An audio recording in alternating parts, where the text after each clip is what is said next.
Good morning, everybody. I think we'll make a start now. It's 10 o'clock, and welcome to everybody. Thank you for coming. Those of you who came to the pre-meeting will be aware that some members have circulated questions to all members and to officers in advance that they'd like to ask today. Everybody should have had those. So we'll move on to the agenda, please, and I'd like to take some nominations, please, for a chair for today's meeting. I nominate Councillor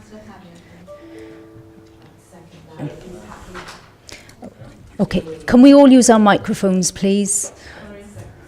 Okay, seconded Councillor Pavia as chair of today's meeting. Can we also appoint, should there be any problems, a vice chair for today's meeting?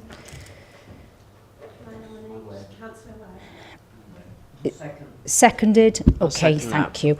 Councillor Pavia, if you'd like to come and sit here. We do have a presentation today which we've put on the full screens because I believe there was an issue with it last week on the smaller screens. So we'll go through the first part of the agenda and we might need to just move seats slightly to accommodate that. Councillor Eason. Are we live streamed or is it a closed meeting? No, this is a normal joint select committee, so this meeting is live streamed, and please bear that in mind. Thank you. So we can't ask sensitive questions? You can ask questions, but you might not have to have the answer in an open session. We could move to a closed session, but I think you should bear that in mind when you ask your questions. Okay. We aim to operate, obviously, in an open environment, and as far as possible, I'd encourage you to do so. Councillor Pavia. Okay, thanks, Hazel. Just conscious there's quite a few of us here this morning. Do we want to go round, quick round, and introduce ourselves for the public? I'm Councillor Paul Pavia. I'm currently chair of this joint session. Hazel Eilert, scrutiny. Richard Williams, Democratic Services. Tracy Thomas, Youth Service Manager. Ian Saunders, Head of Tourism, Leisure, Culture and Youth Services. Marie Bartlett, Finance Manager. Kelly Byrne, Deputy Chief Executive. Mike Fowler, Parent Governor Representative, Member of the Children's Select Committee. Councillor Maureen Powell, a Member of the Children and Young People Select Committee. Councillor Jane Pratt, Chairman of Stronger Communities Select Committee. Good morning, Anne Webb, Member of the Strong Communities Committee and a Member for Tintern and St Arvans. Thank you. Councillor Trahan, Member of Overmonnow. Thank you. Councillor Roden, a Member for Dixton with Osbaston. Thank you. Martin Grokich from Lansdowne Ward and Chair of Children and Young People's Committee.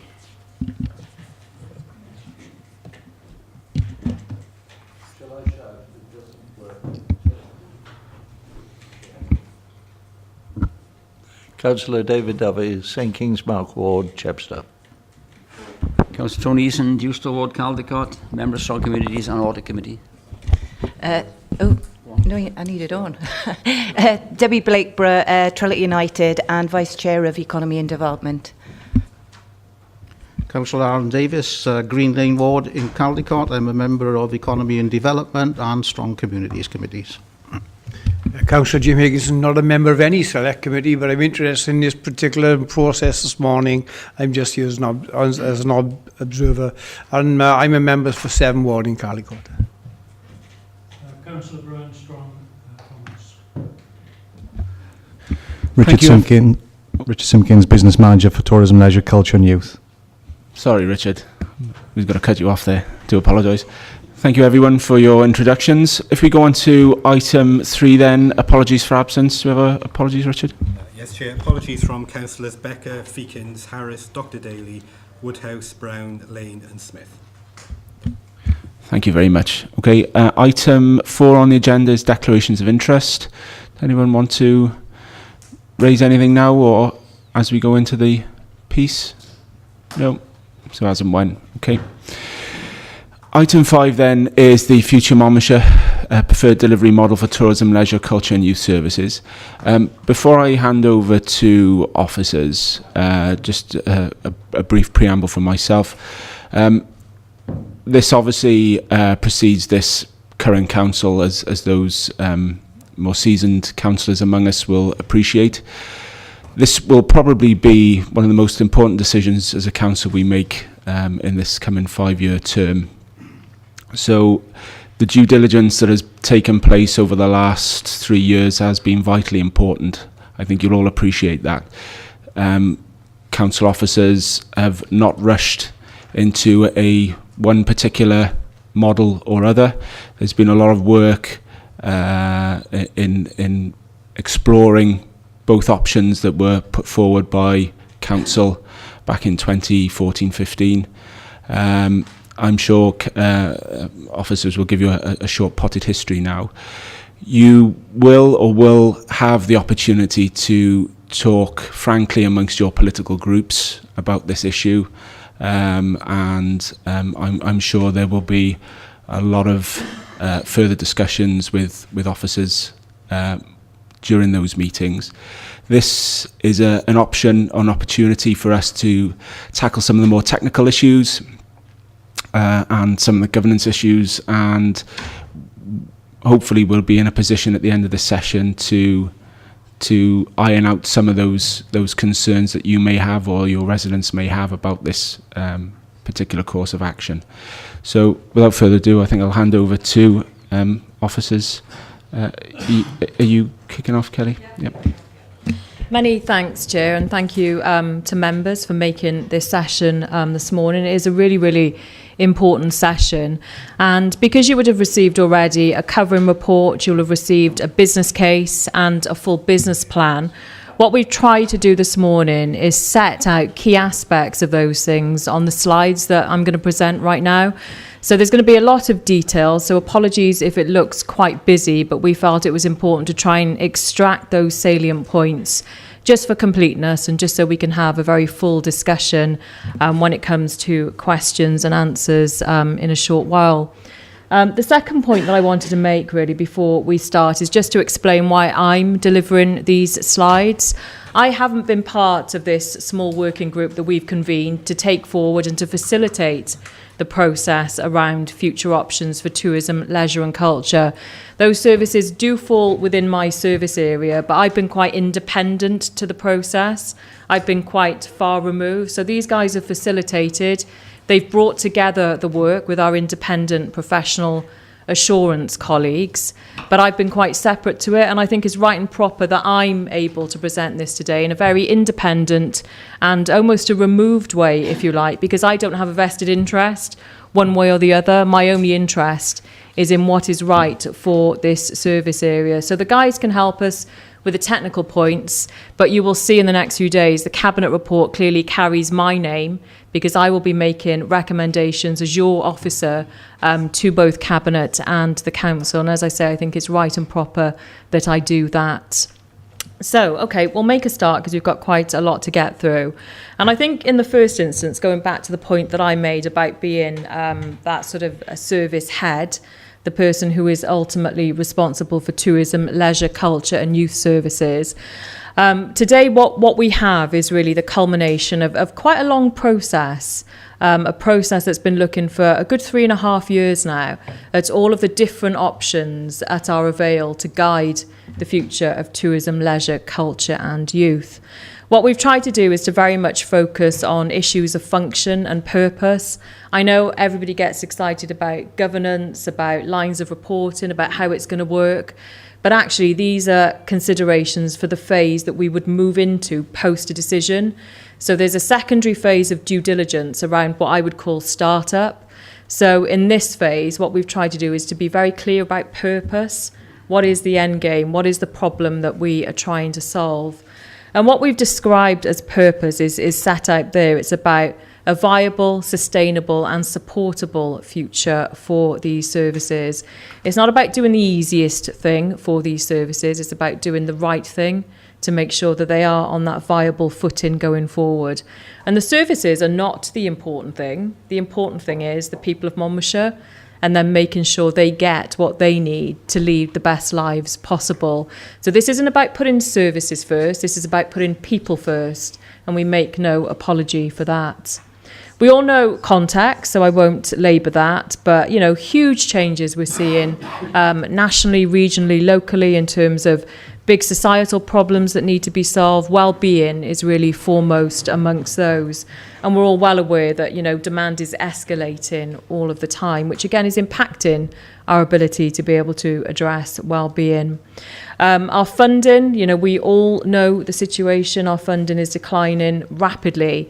We remain the lowest funded council in Wales. We had our settlement in December, and I think it's quite clear that the gap between us and the rest of the pack is now a burgeoning one.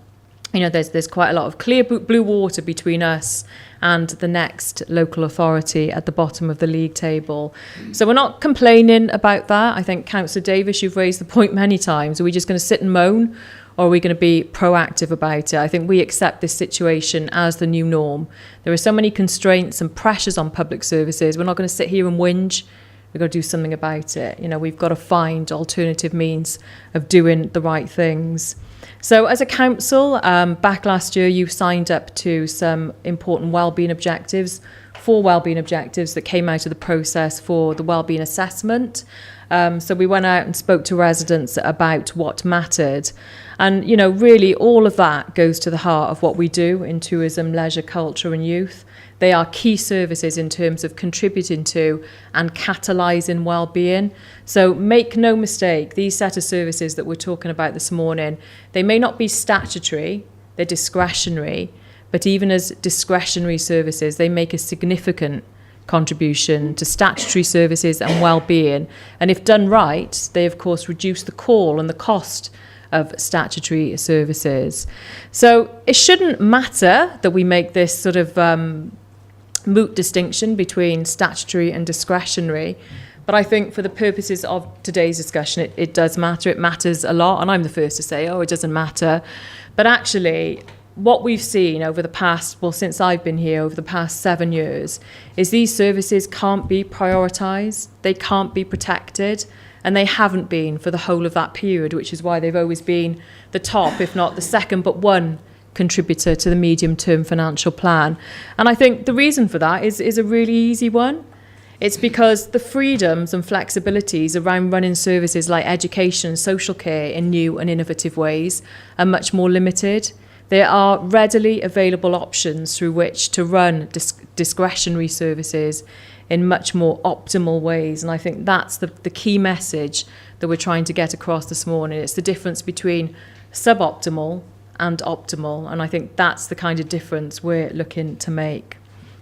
So I think sometimes a matter of frustration that when we talk about this service area, we immediately think about 4 leisure centres. There's a lot more to it. And I think because our immediate points of comparison are trust in other local authority areas that are just about leisure, it's quite an easy mistake to make. But as you can see, you know, there's a lot of countryside responsibilities that we carry as a local authority. We're a massive service area, so I think that's quite important to think about in terms of the scale of the county.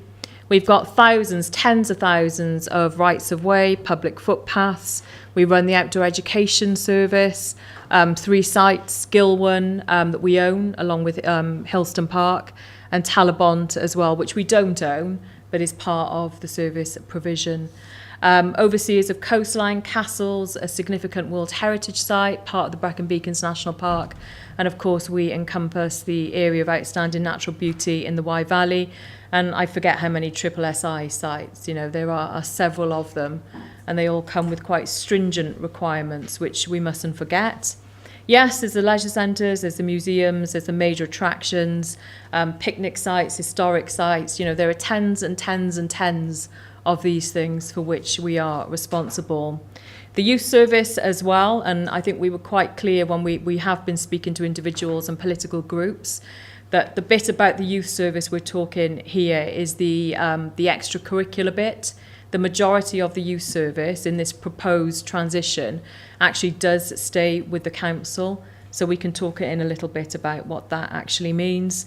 Things like the exercise referral scheme, you all know our tourist information centres, the work we do around our tourism economy, and things like sports development. You would have seen Paul Sullivan, who came to speak at last council, about some of the great work that is going on across the county with young people to really engage them in sport and to try and get them to volunteer, and maybe shape their life chances in a different direction because of that engagement with sport. Play, recreation, and some green space management all fall under that as well. Okay, this work. Okay, so why is it so important? And I suppose I've started to touch on this anyway, and I said at the beginning, it isn't services that are important, it's about the outcomes, and it's about the people who receive them, that it's far more important. So we can all see the burgeoning costs of poor physical, poor mental health. We know that we can't afford just to treat people when they become sick. You know, we have to invest in keeping them well, because that by far that's the better and the much more efficient option. So there's a massive public health imperative around this space, which is growing as well. So exercise and play in sport is when people feel like they're happiest. It's when they're most open to having great ideas, to thinking innovatively and creatively. There's lots of research, lots of studies about leisure and the role it plays in terms of economic productivity. We know from some of the projects we've run at a local level, connecting older people with living history, with younger people, does make a massive impact upon quality of life, especially when you consider, you know, degrees of isolation and loneliness. So these things are really, really important in terms of the societal benefits that they can create as well. We're doing okay in terms of our tourism economy. We're bucking the national trend. So in terms of our STEAM figures, we are seeing an upward trajectory there. We're getting better. And I think that's as a result of some of the events and some of the special activities that we've been putting on in recent years. So that's good for us in terms of productivity, but also in terms of prosperity, because we're seeing the impact in terms of wages earned in the county as well. That is increasing all of the time too. It used to be quite low. We're sort of higher end of middle of the pack. So still further to go, but some positive increases there. And I think as well, as I was just saying about things like the playmakers, you know, we're seeing real opportunities to address broader social policy issues through the impact of tourism, leisure, culture and youth. And I've already talked about the return on investment and how that can help us with the delivery of statutory services.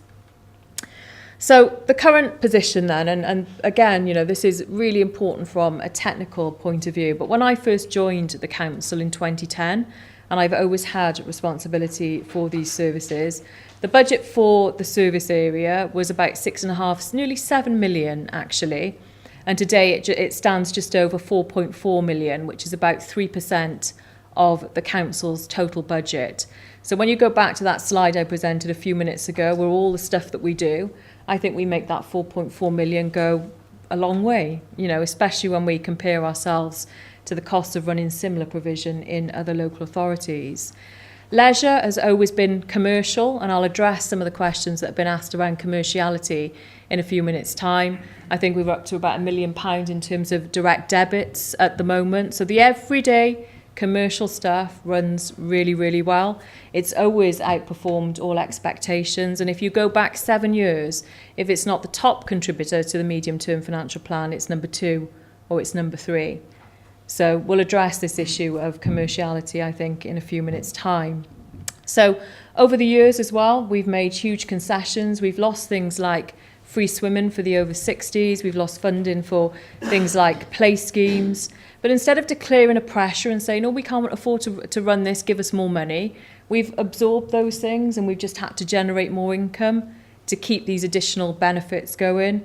So, you know, all credit for the team for the mammoth efforts that, you know, people put in, day out. And of all the teams I think we have in the council, this one goes over and above all of the time, every day of the week. But the problem that we have is, you know, goodwill is one thing, isn't it? But to trade on it all of the time, I think, is another. And the cuts that we've had to make to staffing are really, really starting to bite. You know, this impact that we've had on the medium-term financial plan doesn't come without a consequence. Income levels are stagnant. You can go into any of our leisure centres, some of our cultural attractions. They're in poor nick. They need manifest investment. I think at the moment our membership is about £35 a month. That goes up year on year with our annual uplift to fees and charges. You cannot charge that for a subpar facility where there is no investment, where you can see blue sky in some places through some of the holes that we have in our buildings, when you can go to Newport, you can go just down the road and you can get access to a pure gym for £9.99 a month. That is the kind of market that we're competing in. You know, so what are we offering in terms of additionality for somebody to pay 25 quid more a month? You know, we have to raise these really important questions. So investment has had to be prioritised in other service areas. We've had really recent examples where, you know, we do need urgent investment, but schools have to be prioritised. You know, that's the situation we're in. You know, there's no neutral decisions. You know, if something is needed there and it can't be and it's needed there, there's nothing to backfill it or to replace it. We've just had to live with some of this stuff. And I think we've got partners withdrawing all of the time. So I think we're left holding the baby now in terms of the delivery of outdoor education services because our partners have withdrawn. Same with tourist information centres. You know, we're seeing partners having to move away because they can't afford the model in the same way. So it raises lots of questions about future viability and sustainability. And I'm not being biased in telling you any of this. It's factual. You know, I can evidence it. This is the case. This is what is going on in these service areas. So capacity is low. Services feel, to me, increasingly unviable.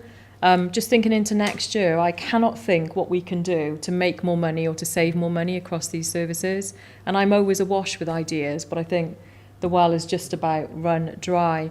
And I think as well, talking to people in the service area, morale is generally high, but I've noticed that's starting to change. It doesn't feel like we're giving people the scope to do anything new. You know, they feel in a bit of a bind. Well, they've got loads of ideas, but we just don't have the capacity and the resource to take any of those things forward.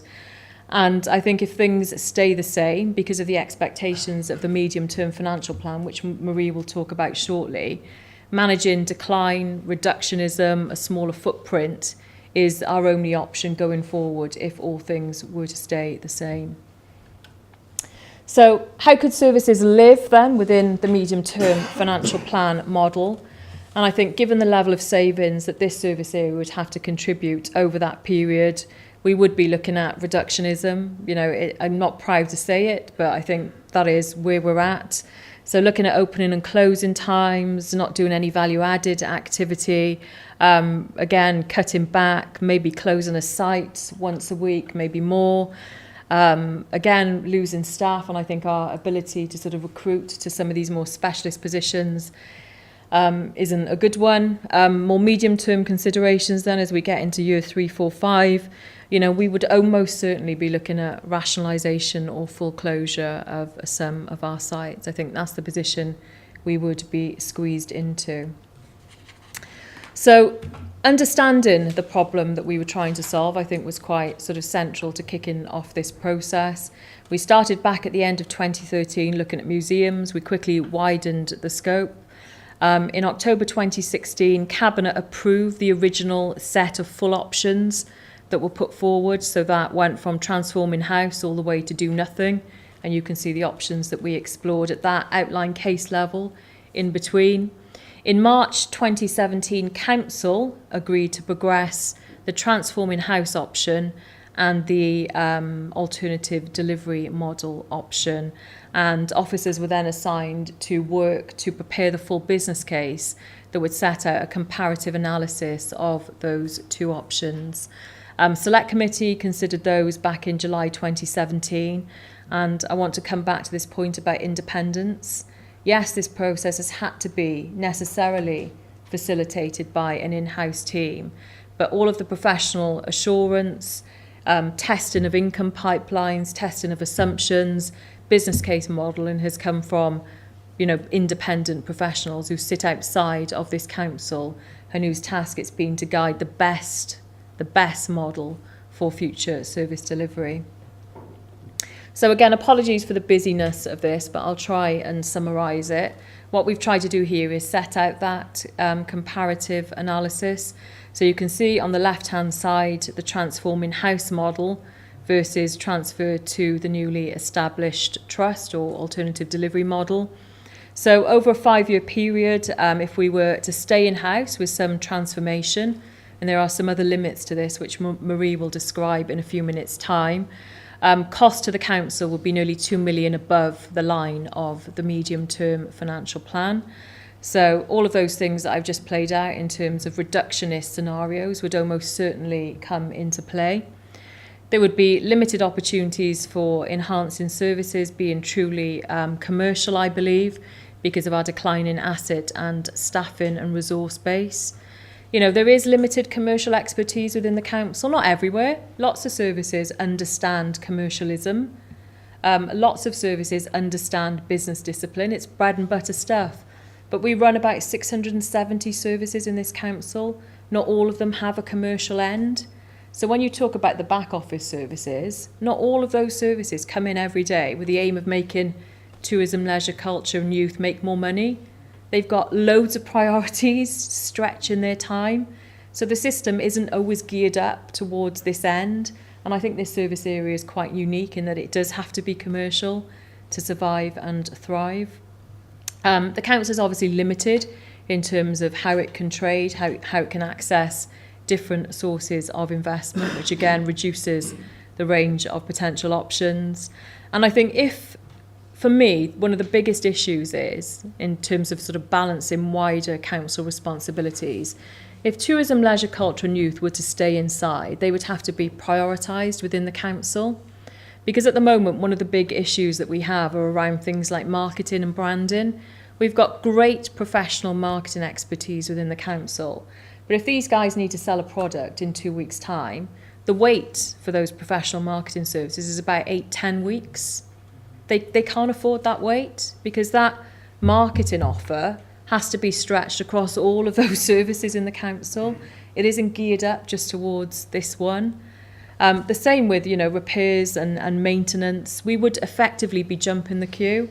So one of the things that I think this service area would need if it was to stay in the council is prepayment. It would need Apple Pay, it would need Amazon Pay. Well, we can only go as fast as the weakest link in the chain, really. And how geared up are some of our internal back office functions for this kind of a revolution? You know, things take time within a council. You know, sometimes that decision making can be protracted. That isn't a criticism. That's just the way that we have to work in terms of our own democratic legitimacy. But actually, these services that have to make money have to be responsive. They're in a competitive market. Otherwise, we are going to lose our customer base to the 10-quid gym that is just down the road. And I think staff morale is an issue as well, something that's certainly troubling me. And I think, you know, that is an issue that we have to think about addressing quite seriously because we do have really good people. So the option to transfer to an alternative delivery model, then another vehicle, still doesn't meet the MTFP allocation exactly. It's much, much better. You can see the difference. It gets us nearly all of the way there. But what we've done is to keep those income projections deliberately conservative because I think as a startup organisation, you know, it's problematic if you start to sort of overinflate and get a bit too enthusiastic with projections and forecasts. But one of the things that could be built in is some kind of a profit share or an overage function, which we've seen other trusts do. And some of the other trusts that we've looked at in the neighbouring areas did outperform income projections by about 39% over the same period. So I'm not saying we're the same, but just looking at some of the practice that does exist, there are opportunities there. I think there's some stuff as well, as I was saying, about setting their own tone, ability to drive a different sort of business discipline and that social commercial ethos. Systems, processes, policies, practices, all geared up to making this set of services work, as opposed to being stretched across 600 and odd things within the council. I think TECL is another benefit, so that procurement benefit of allowing the entity the council has created to contract directly with the council to run services has got to be an advantage, and we can talk about that in a few minutes' time when you see the whole of the governance model come together.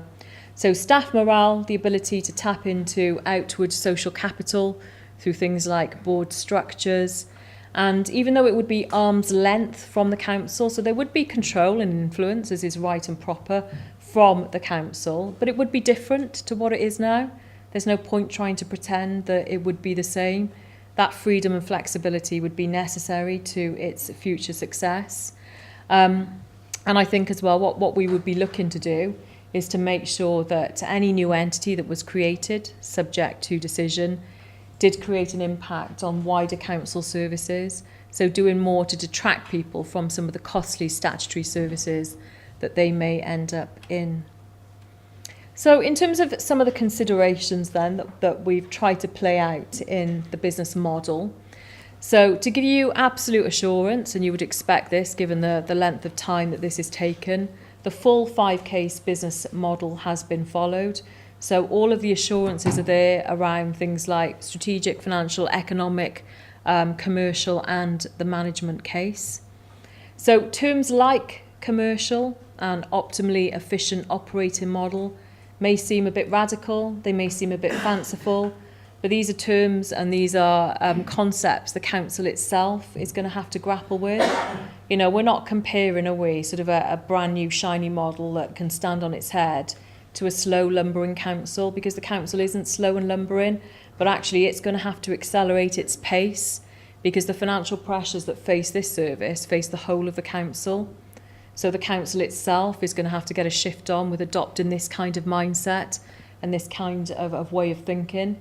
The difficulty is this set of services can't wait for the council to be in that position. They're at a crossroads now. You know, they are ready to go now. And I think this is a really important consideration because in the grand scheme of things and in the grand scheme of our bigger financial challenge, and believe me, it's a big one, that's what I'm doing full time at the moment, this is an opportunity to test our mettle on perhaps, you know, one of the more straightforward decisions.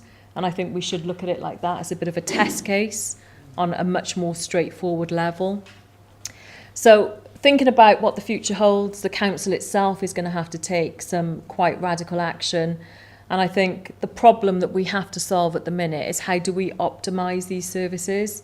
Life isn't terrible for these services within the council at the moment, but it certainly isn't optimal. It certainly isn't. And I think that's the difference we're trying to make, to take it from going subpar to being really, you know, optimally efficient and operating in the best way possible.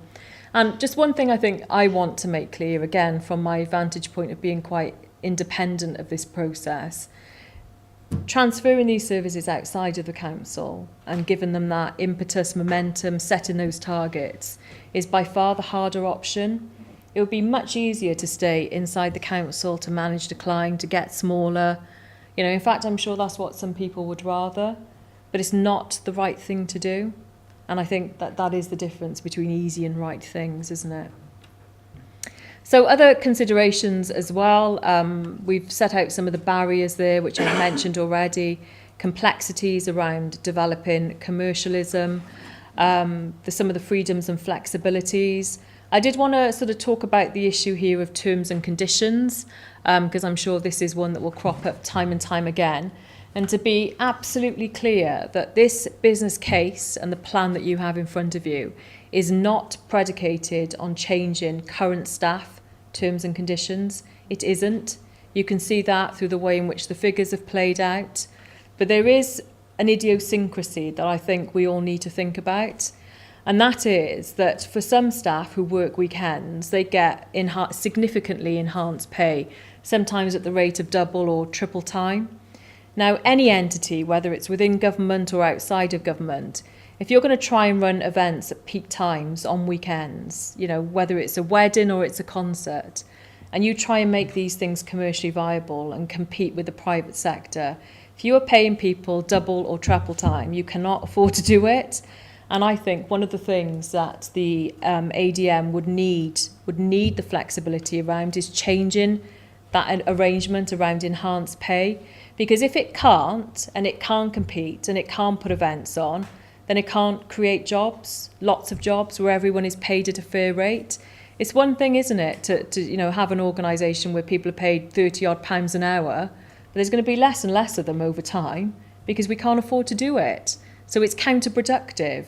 So like any startup organisation, it needs to have the flexibility to be able to make these changes without affecting standard terms and conditions of existing staff. And that's a very clear commitment that unions, trade unions, have been engaged around.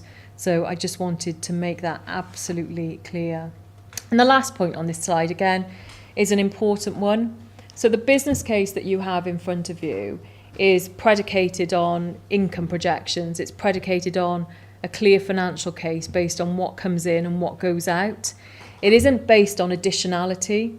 So all of the stuff that we felt that we could pull in through external resources, grants, investment sources isn't in there because that would be too speculative. I think as a new organisation, it would have a great ability to leave all of this stuff in, but to give you that extra layer of assurance that hasn't been built in because we can't be sure about it. And I think, you know, for us as a council, having an alternative delivery model partner would be important, because as a non-public sector body, they can attract lots of the investment, such as the investment, you know, the 4.6 billion under the new UK government industrial strategy. That investment will not go to public bodies. It has to be levered in through non-public bodies. So it's thinking about some of the, you know, the leverage capabilities of this new organisation potentially too. Do you want to set out some of the financial case, Marie? Yeah, okay. Do you want me to go back? No, you carry on, that's fine. So this slide this slide just demonstrates each of the options. So the red bar is where we are at the moment. So you can see costs rising between 2018-19 to 2022. The yellow option is the transforming house model, and the ADM obviously is clearly the better option. You can see it's reducing costs. So over the 5 years, by the time you get to 2023, you'll have, the ADM saves the authority about £1.5 million. You can just press it there. And this, the black line that's going to come in now is the MTFP. And you can see how the MTFP is reducing. Obviously, for lots and lots of services, when you look at the MTFP is rising because of inflation and the like. But within these services, the income targets are so high that they're forcing costs down. So we've got some real issues. Go to the next slide, please. So this is a table which is the same as the graph, but it's probably easier to understand. You can see the difference between each of the years for the various options, and you can see that the ADM actually at 21.4 million, obviously much better than the do nothing option, and better than the transforming house by the 1.5 million. It's the only option that gets us anywhere near the MTFP. If you go on to the next slide, please. So I've got two tables here, one for the transforming house and one for the alternative delivery model. And the base for 18-19, which appears in both tables, gives you an indication of how we get from one figure to the other. And I'm often asked about what does it include, what doesn't it include. So I'll take you through those tables, and you'll see in each of the options, we've started off under the base with the pressures. So what we've done in terms of building this business case model is we've identified where the issues are now. We haven't ignored them and said, yes, we can deal with the MTFP, we can live with the MTFP, because you'll be aware from probably the month 7 reports that went to Cabinet is that some of these services are overspending. So I've had to start with a realistic base. Otherwise, we're going to set the service is going to fail. I've built in inflation, and you'll know that the medium-term financial plan does not allow inflation on other costs. It allows for the pay awards, but nothing else. Some of our services obviously operate in buildings. As you're aware, rates, gas, electricity, costs are rising. So I've had to make those assumptions. I've had to do a realistic model. And those inflation calculations are based on information from the Office of National Statistics. So I've used a government target. The new income, I built in new income, and therefrom there's a whole list of the income streams in the business plan. And then we built some additional extra costs, and I'll come back to them in a moment. And then some capital financing costs. So the intention is that whatever model you adopted, transforming house or the alternative delivery model, the intention would be to at least start to tackle some of those investment issues. So initially, we'd be looking to invest probably about £1 million on various maintenance options to try and make sure that we can continue trying to attract those income ideas. This is the alternative delivery model, and you can see it's the same sort of principle as the transforming house. I think the issue, though, is the one that's different for the charitable arm of the ADM is that we do get charity relief on our rates. There are some issues around VAT, inflation, new income, extra costs, capital financing, And the very last line, the reserves, allows the alternative delivery model to build up a small working capital. I think any business owner would understand the need for that. These are the one-off costs, and the one-off costs, whichever option we go for. With Transforming House, it's £45,000. With the alternative delivery model, it's 155. And those differences really is that we'd have to have, with the alternative delivery model, you'd have to employ additional solicitors to set the company up, to do the articles, memorandum of understanding, deal with the Charities Commission. There'd certainly be a little bit more work to do in the alternative delivery model around branding and marketing, because you'd have to change the name of the organisation. Recruitment and HR advice, that's the whole 2P process. That's quite a difficult process to undertake. And with over I think, although we've got 140 staff, we've probably got much more than that because that's full-time equivalents. So I think we've got about 300 people to deal with and consult with. And then corporate governance costs, that's actually to actually start the recruitment process for the boards, and also to do the work on things like job descriptions and identify the skills that you would want from each of your board members. So let's move on to the residual impact to the authority, because this comes up quite a lot. This is around support services. The ADM would be committed to using the majority of support services from the authority, but there'll be certain areas where it would choose to go outside, and Kelly's already referred to things such as marketing and the like. The issue arises while there's a residual impact to the authority, and I presume I should give you a simple example for this. So it might be that a post works, say, 60% on these services, so for instance in HR, because that actually tips in terms of 2P, that person would be eligible to transfer across to the alternative delivery model. So effectively, what would happen is that the authority would transfer over a post, but there'd be a residual impact for the authority because they'd still have to find that additional 40% to do other services. So in terms of the support services, we've gone through, I think there are 35 different support services. We've gone through and analysed what we thought may go into the ADM and what may not, and attempted to try and identify those. But it is one of those things it's work in progress. It's an indication of what that might mean at the moment. VAT, I love this one. The reason why I think Joint Select was so long ago in July was that there was a European ruling regarding a case brought by Ealing Borough Council. Currently in the charitable arm, if you are, the majority of sport income is classed as exempt, so they benefit from the additional 20%. Within the local authorities, currently they do not benefit from that, so there's total disparity between the charitable function and the local authority. Ealing has challenged this ruling. It's actually gone to European Court, and they've accepted that local authorities should have the same benefits as a charity, which at the point at the time sounds really quite good news, because that would bring an extra £250,000 into the books. At that particular time, though, our VAT consultants were very concerned about that because of the whole impact on our VAT partial exemption calculation. And that allows the authority to operate slightly different than in the private sector, in that if its VAT exempt tax supplies is less than 5%, we don't have to pay VAT.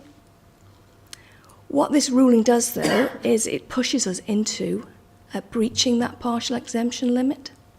So if we could apply the principle now in 17-18, we would receive £250,000 of income, which is fantastic news. We would breach our partial exemption calculation. Once you breach the partial exemption calculation, you pay the VAT on the whole amount of your exempt supplies. So for 17-18, we'd have to pay £660,000 over. And for 18-19, it is in the 700s. So it's almost, you're giving the HMRC is giving with one hand and taking away with the others. So we employed our VAT consultants to do a really long piece of work. And that actually we could make that available to members if they really wanted to read those sort of. So Can I just take? For clarification, because This was one of my questions about the VAT changes and Yes. how it has an impact on Yeah. the analysis, because Yes. that was one of the reasons we wanted to change Yeah. the model. Is it 660,000 or £660 over? 600, it would breach the partial exemption calculation by something like £200,000, but you would have to pay the whole amount.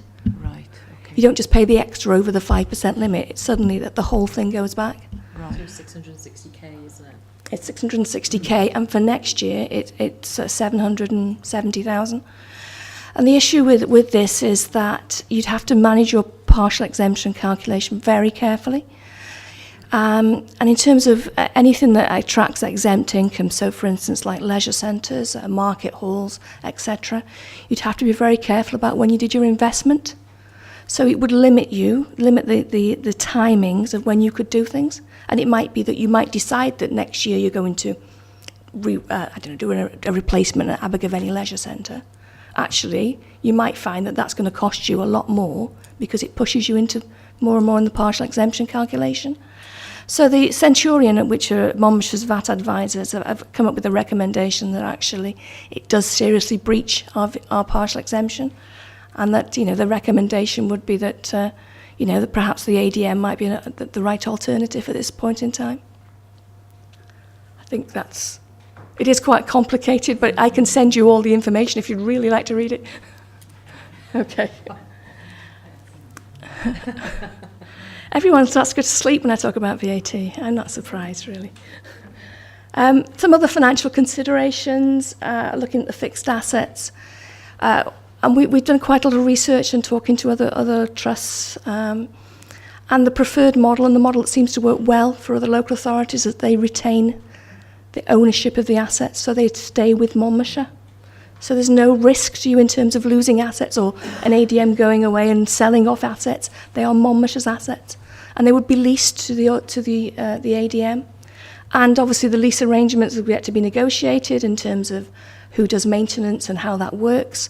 But the intention would be, for VAT benefits actually, that major works would be undertaken by the authority.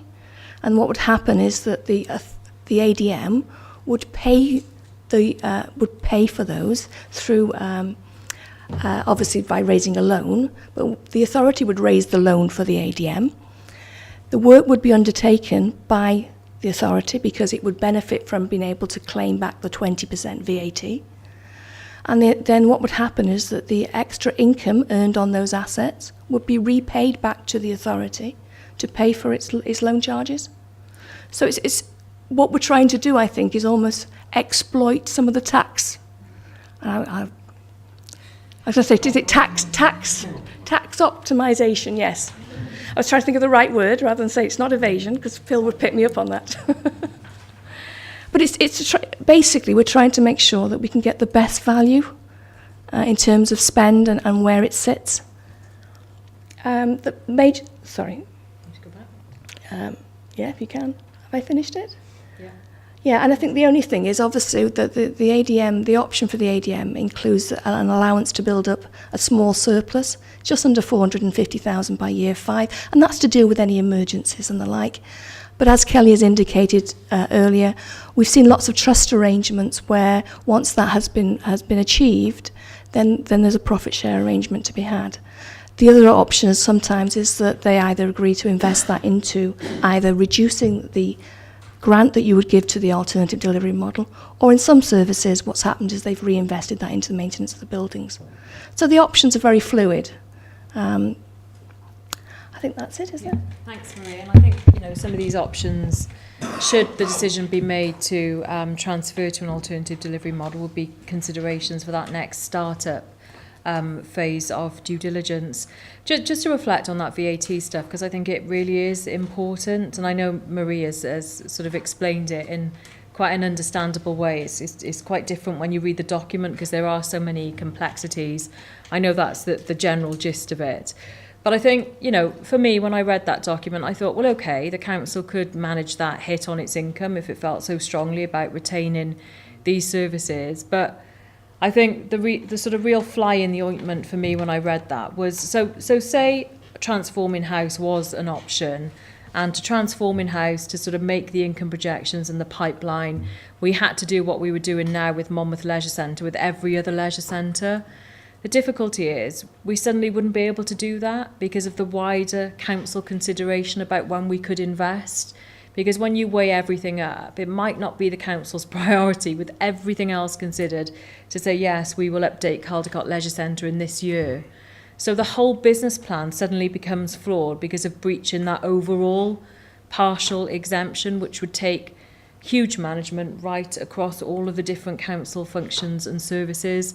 So, you know, for me, that was, I suppose, more of a hit than actually the money that we would lose in terms of the direct hit on the VAT ceiling. So I think, you know, that was quite an important consideration, I think. Okay, just to finish off, then there's just a few more slides left in terms of evaluation, which clearly relates to some of the governance stuff, and the framework for evaluating success, which would have to be approved by this council. You know, making sure that there were key performance indicators. There was obviously contribution that could be measured in terms of wellbeing objectives. Safeguarding, the council itself would need a proper client-side role for all of that important relationship management.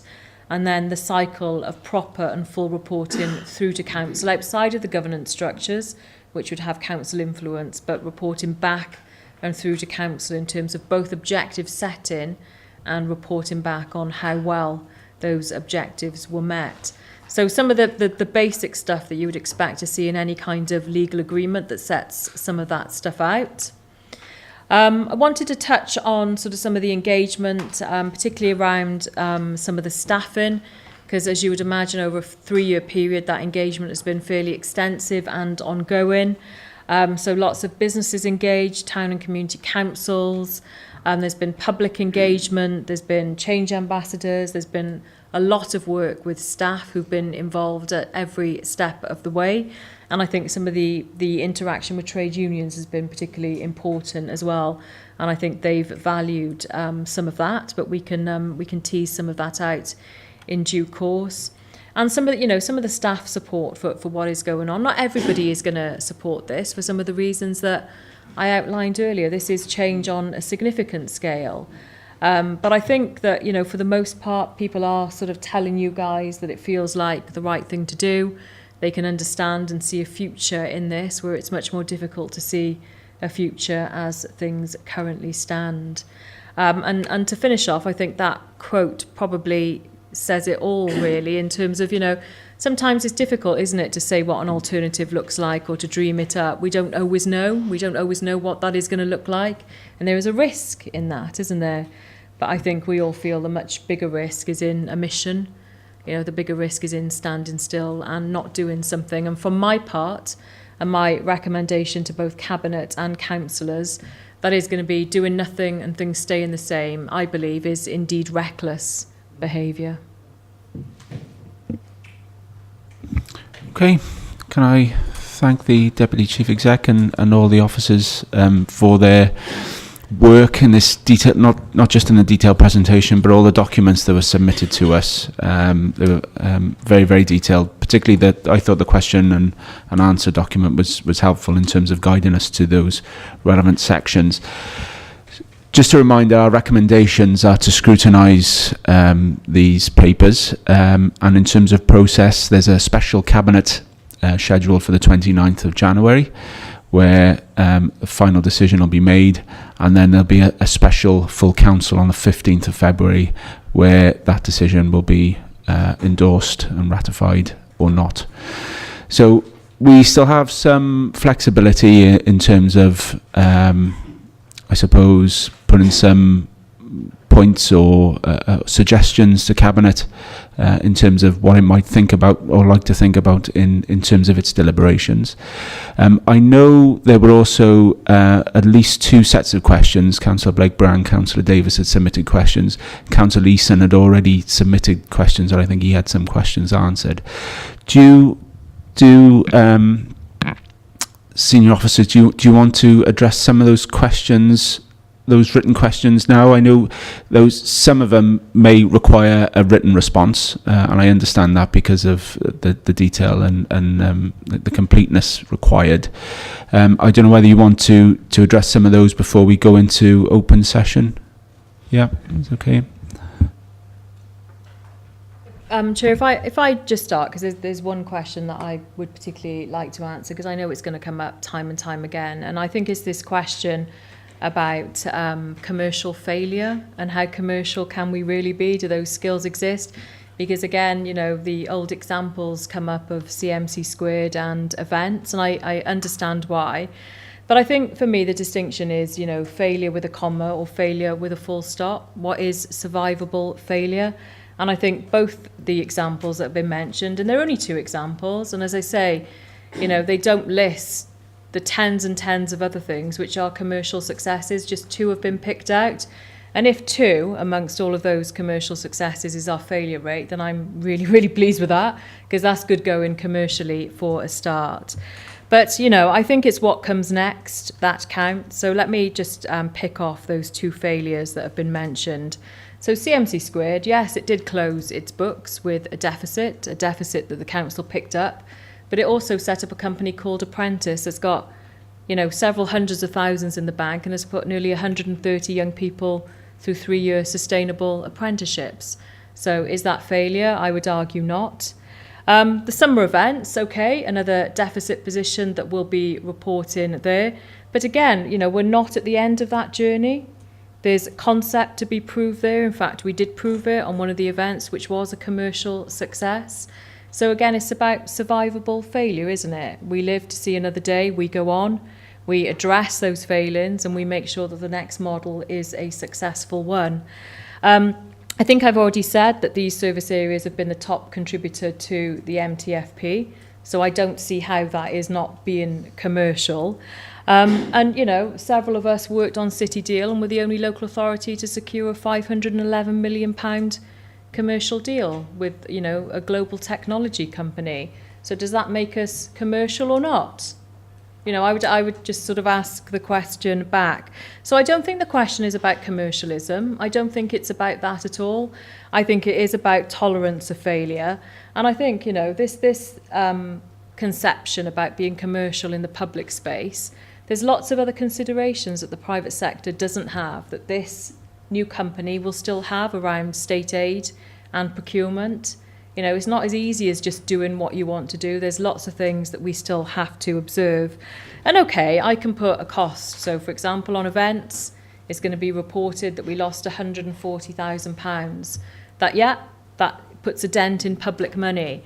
But there's another thing that puts a dent in public money, and that's the cost of failure, indecision and caution. And that figure is never reported, but that does have an impact. And I think it's right and proper as part of this discussion that we play some of that out as well. Okay, are you happy to carry on, Ian? Do you want me to raise those questions? That I'll take Councillor Blakeborough's questions first, then Councillor Davis's.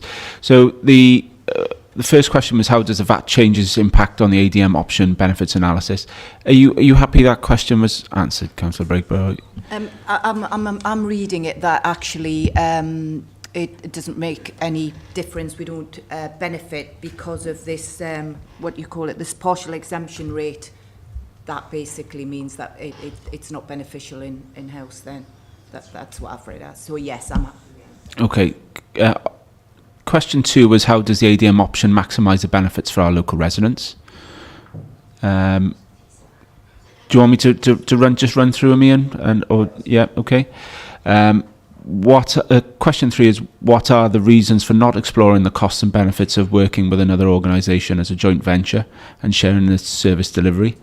So by working in partnership with an up and running business such as Newport Live, we could again gain cost advantage through economies of scale and by sharing marketing, HR, finance support, etc. And residents could benefit by a passport scheme, providing access to leisure services and membership across Newport and Monmouthshire. Question 4, have we considered going beyond a 2-authority partnership and explored options in leading on a city-region response? So many Monmouthshire Monmouthshire residents work in and around the wider city region and would value a regional leisure membership. Question 5 was, what is the update on the service level agreements for the 4 secondary schools affected by the ADM, and how will this impact on their school budgets and their capacity to generate money? Question 6 was what are the reasons for taking events management out of the ADM? And question 7, commercial capacity can only be judged on past performance. I think that was just addressed, but you may want to respond to that, Councillor Breakborough, in terms of CMC squared, etc. But with this in mind, how can you convince residents of Monmouthshire that they will get value for money, and an authority has the business capacity and acumen to run an ADM as a commercial success? Okay. Yes, thank you. Thank you for the questions. I'll start with local residents. It's always been the intention of these services, regardless of who they're run by and who's in charge of them, that they are customer focused. So by the very nature of the product we deliver, they've got to be right for the customer. If the customer has always got choice on these services, so if the customer decides that they're not friendly, they're not accessible, and they're certainly not the right product for them, they will walk with their feet.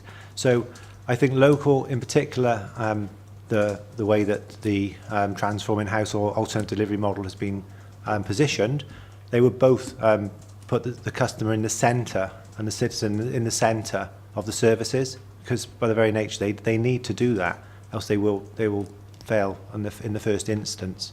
So I think the very fact that members decided to go for a local approach to this delivery means that local people are running local services, which means that ultimately they're living in those communities, and they're living the same issues and they're getting the same problems as those people in the community, so they understand. So I think that might be sort of an answer. I don't know if that's enough for you, or whether you feel that I need to go into a bit more. Chair, you're all right, sir. Am I on? Is this working? Oh, thank you. Magic touch. I suppose I'm more looking at how will the experience for residents be different from now to when it is an ADM? What will they see? How will their experience be different? I think it comes into the realms of the next question as well, about the marketing and the new identity of this new organisation. I think in the first year you probably won't see much difference, because there might be some branding, there might be some difference in the way that customers are greeted and things, very small changes, because initially there's going to be a lot of work done on the culture of the organisation. I think just to keep these services open is a big task from what you've heard today, with the money that is or isn't available for these services. So I would certainly expect a period where we are consolidating, thinking about our data and where we do need to prioritise investment. I think some of the income pipelines we've proposed are the right ones. We've worked comprehensively with officers, and whether it's transforming house or alternative delivery model, those investments on quite a small level, will make some difference to local people. I think from your question, I can see you want some big change. Well, I don't think this is about big change. This is about sustainability and optimising performance. I don't see that in the first year we're going to suddenly generate huge amounts of different income, have massive amounts of money to spend on these buildings. Each building, from your experiences with Monmouth, and needs significant investment. We've got a £4.1 million backlog, and at the moment the council prioritises health and safety over customer experience, and I think that's something we would be really looking to keep services safe, but also look at any new income, investing back into assets to make the customer experience a better one, shall we say. But it's not all about the building. It can't just be about buildings, this. It's about our countryside, our rights of way. It's about all the different things that we're talking about in these whole range of services. I suppose I'm asking that question in terms of outcomes, because what difference will this make? Now, you're kind of saying there's going to be no difference at all, actually. It's just, I guess what you're saying, it's a way of keeping things status quo. I think it's very difficult to say exactly what this new alternative delivery model will and won't achieve. I think there's a huge opportunity here to really get all these services working the same way, to start, which we are doing, working with the culture of the organisation. We've done an awful lot of work with the teams about bringing the youth service, bringing the leisure services, and certainly the youth, outdoor education together to work in a better way. But I don't really see a huge change overnight. I think that's unrealistic, and I haven't seen that from any other trust. These things take time. They're going to take between 2 and 3 years to completely change a culture and to completely implement some of the strategies we need to implement with more commercial focus, more marketing. We spend nowhere near enough money on our marketing product at the moment. Do our teams completely understand their products? I think there's an awful lot of training and development that needs to happen, and we know that. But we're not starting from a completely low bar here. We are, as Kelly mentioned, our leisure services team in particular have had quite a lot of good experience on developing their product, and sales teams and marketing. So there is some good parts of the organisation, but in any sort of organisation, there's parts that are a long way behind that. And I think we've got to, as I said at the start, I think it's a bit of consolidation, understanding our business and really looking at the data and looking at our priorities then as an investment strategy going forward. Okay, I'm conscious other members want to come in. If you can just sort of go through those other questions, Ian, and Debbie, if you can, Councillor Break, but if you can sort of summarise at the end and just come in and just say if you're satisfied. Okay, thank you. I think it's an interesting question about whether we should or shouldn't have considered, which we did consider, going into other trusts and working with other local authorities. I think members were quite clear that at the time they felt it was the right thing that local services delivered by local people. I think Newport Live was in its infancy when we started this. It's now 3 years down the line and they have been successful, there's no doubt about that.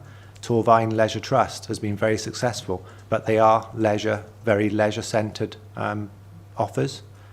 They've been very successful, and I commend the chief executives of those two trusts. Blaen y Gwent of an Iron Leisure had some difficulties in its infancy, but I think overwhelmingly now they've turned the corner and they're starting its second, third year of operations to deliver some really, really excellent services. So I think, we have and we do. I chair, as you're probably aware, I do chair the region for leisure and sports development, and we do work very collaboratively. We're talking about passes across Gwent. We're talking about passport to leisure schemes, and we're talking about opportunities for the health service and health board to have memberships. So I think that the product, as in lots of cities and other places, you can share memberships across different organisations with technology now. One card can get you into a leisure centre somewhere and in other regions. So I think that will develop. I think the sharing of resources is a good opportunity, and it's when we do, we are now talking about that. Our sports development team don't look at the boundaries, they do deliver across. So I don't think that's such a, the question, if you ultimately want another organisation to come into Monmouthshire and deliver services, and that wasn't the decision that members made in 2016. But we have examined that. And I guess from my experience with some of the outdoor partnerships and I'm just saying Gwent Music Service, I think when you get down to budget constraints and budget issues, the very nature of who we are and what we do as humans, you go back to your local place, don't you, and protect that. So I would imagine the best place for these services are with local people in Monmouthshire. That's a personal view. Okay, Councillor Breakford, do you want to summarise? I'll let it mull in at the end. If questions aren't asked, I'll come in. But yeah. Okay. Okay. The service level agreement in schools. We've had a very productive meeting with the 4 head teachers and Will McLean, and I think on both sides there's an urgency to better understand the operational management on the sites. I think that comes back to responsibilities, and it'll make a real difference to how the service on both sides, the educational side and the leisure offer on those sites, are actually managed. is something that's been needed for an awful long time. It's not through lack of trying. We have been trying to put in these service level agreements for well over 10 years now. So I really welcome that, and I think the head teachers from the positive meeting we had want it as quick as possible as well. So just as an update on the service level agreements, it won't change. Our outcomes are the same. We want positive and really good facilities for our young people to thrive. I think when you start from that base, all the other things will fall into place. So that was just a report on where we are with service level agreements. Just on that one, because originally the schools were encouraged to rent out the space in order to generate income to support their budget. Now, obviously, the ADM will take all that over, so that form of revenue for schools will then will go, really. I'm not sure I agree with that. I think the schools have got a massive opportunity to generate income in their, certainly in Monmouth. I mean, in Caldicot, I would imagine the community are knocking on the door to try and get into the school. The leisure services have always operated the leisure buildings, so the budgets are set in that way. I'm not sure what's happening at Caldicot in the new school now. Leisure haven't been invited to go across and generate income. That's up to the school and the head of the governors in Caldicot. Yeah, I suppose this is where the service level agreement comes in, because I know some of the schools are confused because they're saying, yes, we were able to rent out space in order to generate money, but the alternative delivery model, in order to generate money and be a business, they will have full control over all these community spaces. But if that's why I'm asking the question, I guess, because you're frowning and nobody is clear. If I can just say, I mean, you would only have access to the same spaces which you have now, which are leisure designated spaces, so they wouldn't be redesignated to give you more.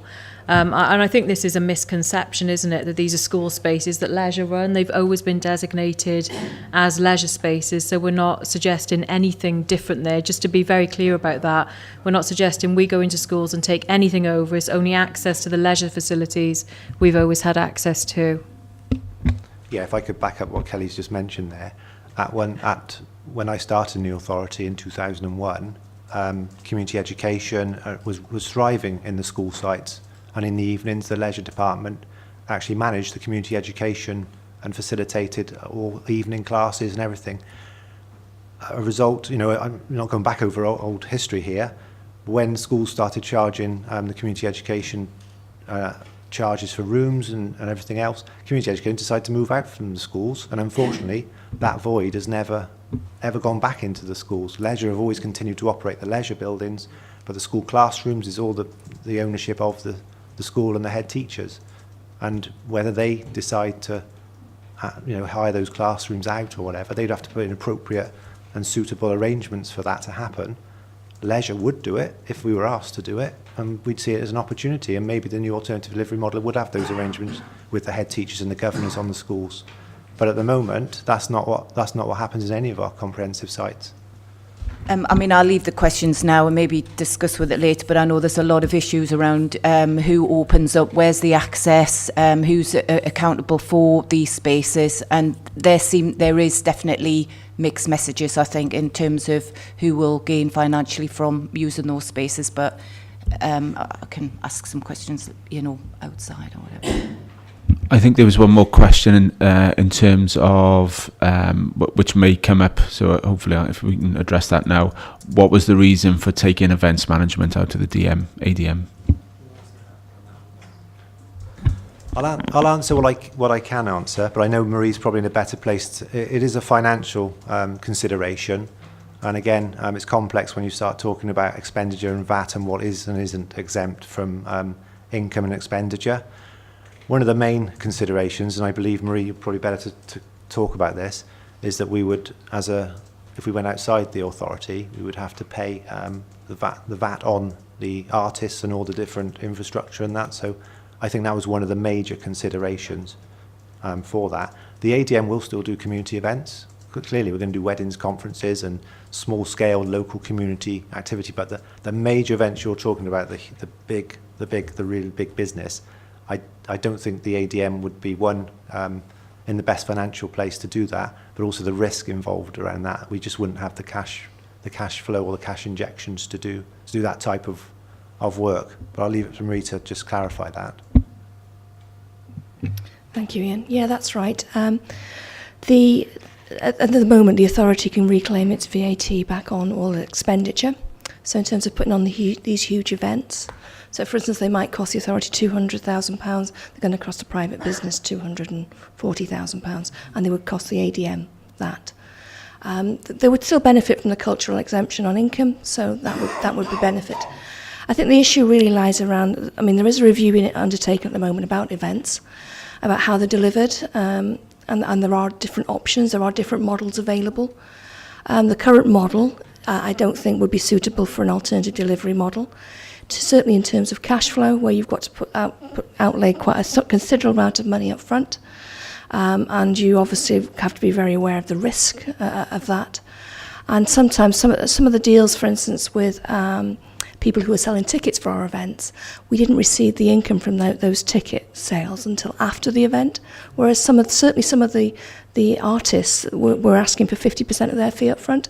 So there's a huge, in terms of cash flow for a very small organisation, makes it very, very difficult to manage. And you can see that the ADM is only building up a very small working capital reserve. So the risk is quite a lot.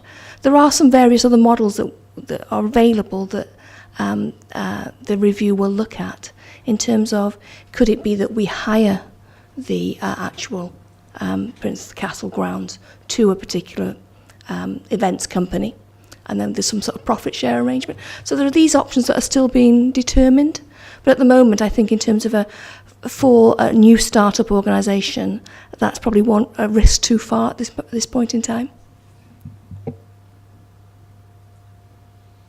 Okay, you happy? You come back in.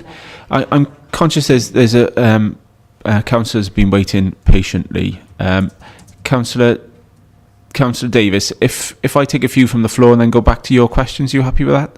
Or yeah, is that okay? Okay, I think Councillor Pratt was first, then Councillor Powell, then Councillor Easton. So Councillor Pratt. Thank you very much. And may I first thank you for the brilliant paper and the way it's been put together, and it puts it in very easy to understand terms for councillors, so thank you very much for that. How it's going to affect our residents? Well, in my particular ward, we have to get into a car if we want to go to a leisure centre. We don't have a leisure centre that we can get to easily unless we're in a car or on public transport. But we do have a triple SI in the Clydach Reserve, and we also have the Clydach Ironworks, which there's a lovely photograph on page 90.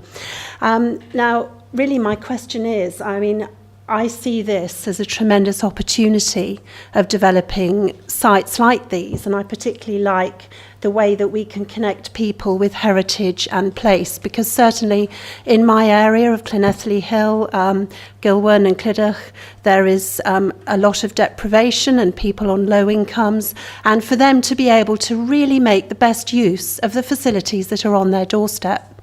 So would I be along the right lines? I feel the council has done an amazing job to survive to date, but we haven't developed these areas. We haven't really, invested in these opportunities in places like Llanelli Hill, and I think this does give a tremendous opportunity to us to really develop and have alternative income streams.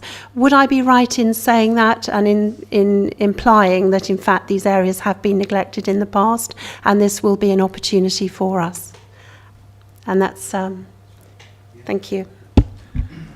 I think Matthew and the Countryside team have certainly spent a lot of time looking at these areas, and the challenges. You're quite right, how to best work with partners and work on real sustainable programs. I know he's working very hard at the moment to secure some funding on the Clydach Clydach Ironworks, and make sure that the right maintenance is in place, because I know, going up there recently, it has fallen into a difficult position, and I think that's only going to get worse. You're right to say that. I think it definitely gives us an opportunity here to work with different partners, and some charities aren't available to the council, as Kelly's mentioned. Not only the business side of it, but there's also a lot of charitable grants and opportunities for heritage and restoration and things, working with local people. So I would certainly say that it's certainly in the front of our mind rather than at the back to develop that side of the business. Okay. Yep. Okay. Just to speak, if I can, from the council's perspective, and Councillor Davis, a point you make all of the time, that if a decision is made now for these set of services to transfer to an alternative delivery model, there's still imperatives placed upon the council. So just to give you one example, and I think we create a whole industry of cost around this. So at the moment, we employ people to sit in a call centre and to take bookings for the grassroots bus service. We employ people to drive the grassroots bus service. So the whole industry attached to getting people to make a booking, to get them on a bus, to get them to a leisure centre, to undertake exercise referral, when they actually live in environments where they could exercise, they could enjoy the outdoors, they could benefit from well-being, without the council having to invest in all these layers of cost just to achieve it. So I think it's right for potentially an alternative delivery model to engage in this, but the council itself has got to observe some of the behaviour that we're engaging in that costs a fortune, that actually we're not going to be able to afford to do. So it's in our interest to start thinking like this as well. Councillor Paul. Thank you, Chair. I was going back quite a few years ago now when there was problems, Ian mentioned about Gwent Music, and in order to keep going, because 2 or 3 of the other councils' authorities withdrew their support for that, and it would have been a dreadful thing if that had finished because of all the good it does for the young people as they, in more ways than one, not just in them enjoying their music, but in how it helps their lives. And of course we started up the Friends of Gwent Music, and it didn't sound much. If you wanted to, you could be a friend of Gwent Music and pay £2 a month. That sounds nothing, but it's surprising how much money was raised. And of course there are people that gave more than £2 a month. But I think we're going to have to go to more voluntary incomes for things like that, for sports and for everything we put on. And we have now at King Henry just developed a committee to look at ways of making some money for helping to put on events and some of the sporting things that need money, not to expect for people to expect, well, the council can pay for that, the council can pay for this. I think we want to try and encourage more people to voluntarily get together and make money in different ways. I believe one of the primary schools, I'm not sure which, went to the Green Man and took a stall there and made a tremendous amount of money for their school and things like that. And I think that possibly we want to try and encourage more of that because there isn't the money available through the council for everything, and that would help to prop up a lot of our services. Okay, thank you for that. Councillor Eason. Yes, I did ask 19 questions. I can't find the answers, but some satisfied my mind, others didn't. But on today's events, it's really around my last question, which was to do with back office staff and things like that. I'm rather sceptical that of the transfer to an ADM, if we're going to still, if the ADM would still require a lot of output, expertise from a back office staff. It would mean, to me, it would mean that it's still too limpet-like, too more connected to the authority. It's either going to be on its own or not on its own, which relates back to the point that you're making about the events situation where you've got a VAT situation, a VAT question, which really is another point I want to try and elaborate in a few seconds. But we've seen over the past period of time, past number of years, particularly Borough Theatre in Abergavenny, where that has gone out to a trust of a shape or form. Do you believe that this model would be more resilient than the one which we see at the Borough Theatre? Because there seems to be an ongoing concern about funding and how it's tied within the authority. I think really because of the back office costs and things like that. But specifically on the VAT, you've really confused me on the VAT. It's either 10% here or 30% there. I'm not quite sure which. But you suggested, Marie, that VAT can be claimed back at events.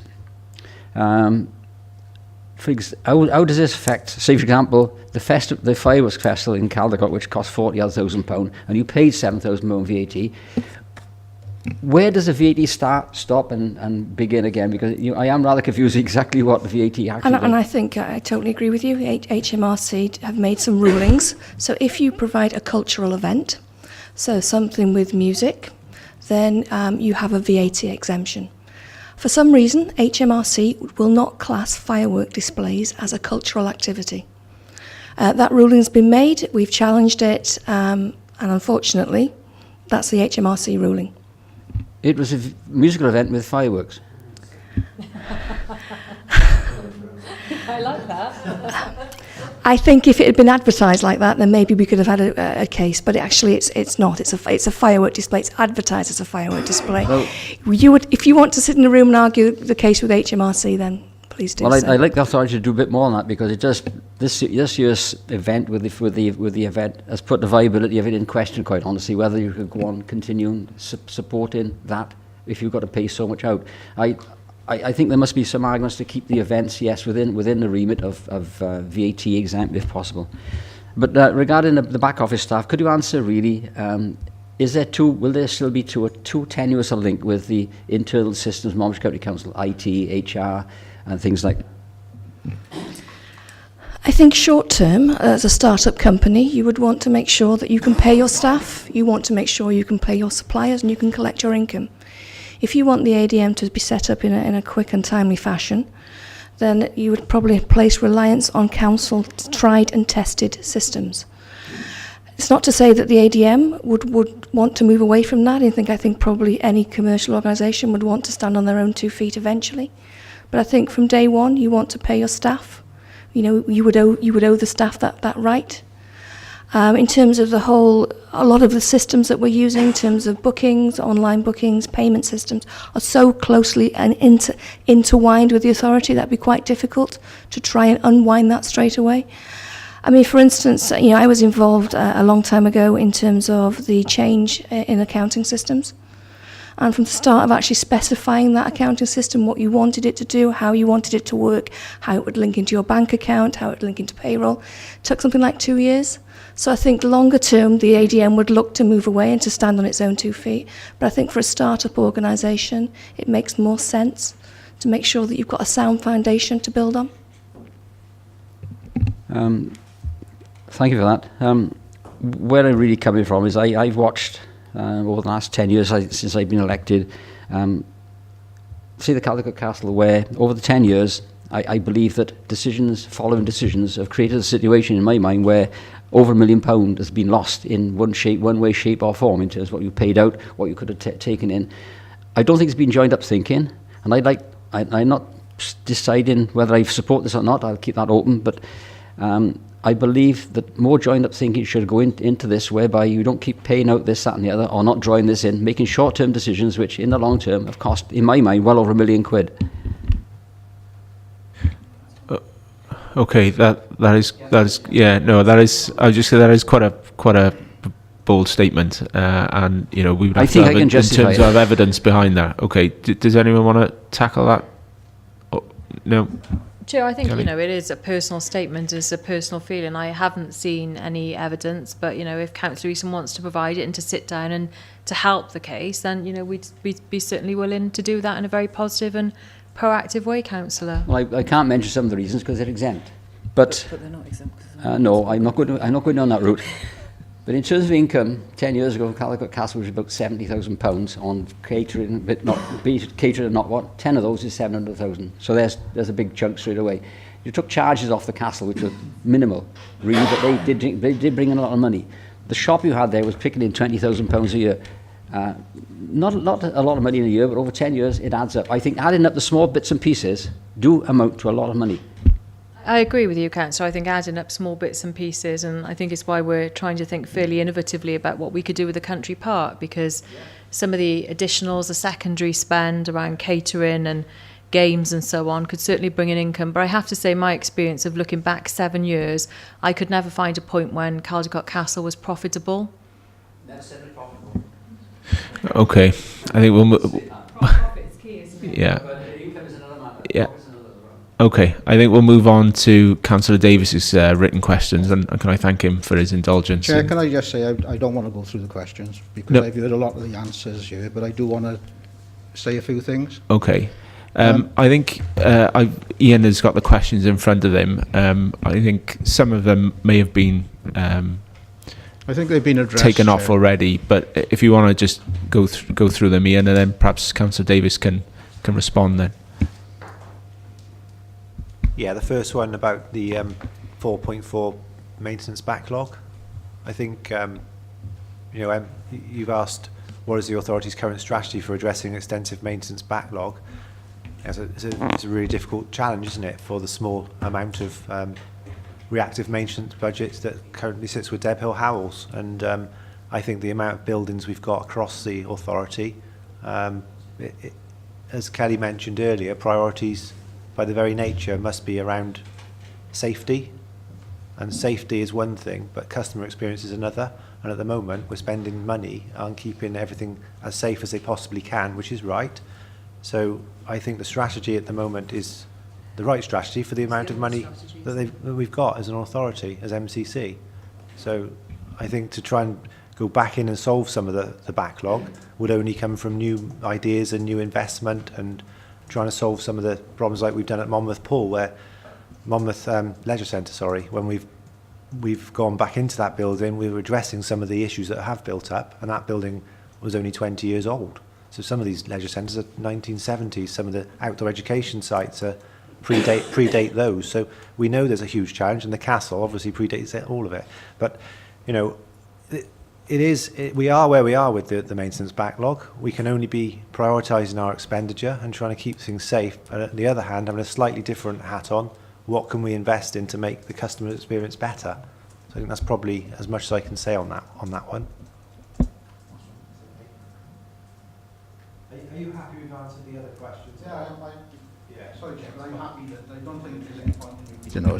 Okay. What I would like to say is that I'm speaking personally now, not on behalf of the Labour group. My personal feeling is that it doesn't matter what party is in authority here, we would have to look at these sort of things. And in my view, it is absolutely essential that we start looking at things differently, and alternative delivery models have been used extensively in England and in Wales. Some have succeeded and some have not succeeded. But I want to pick up on a few points.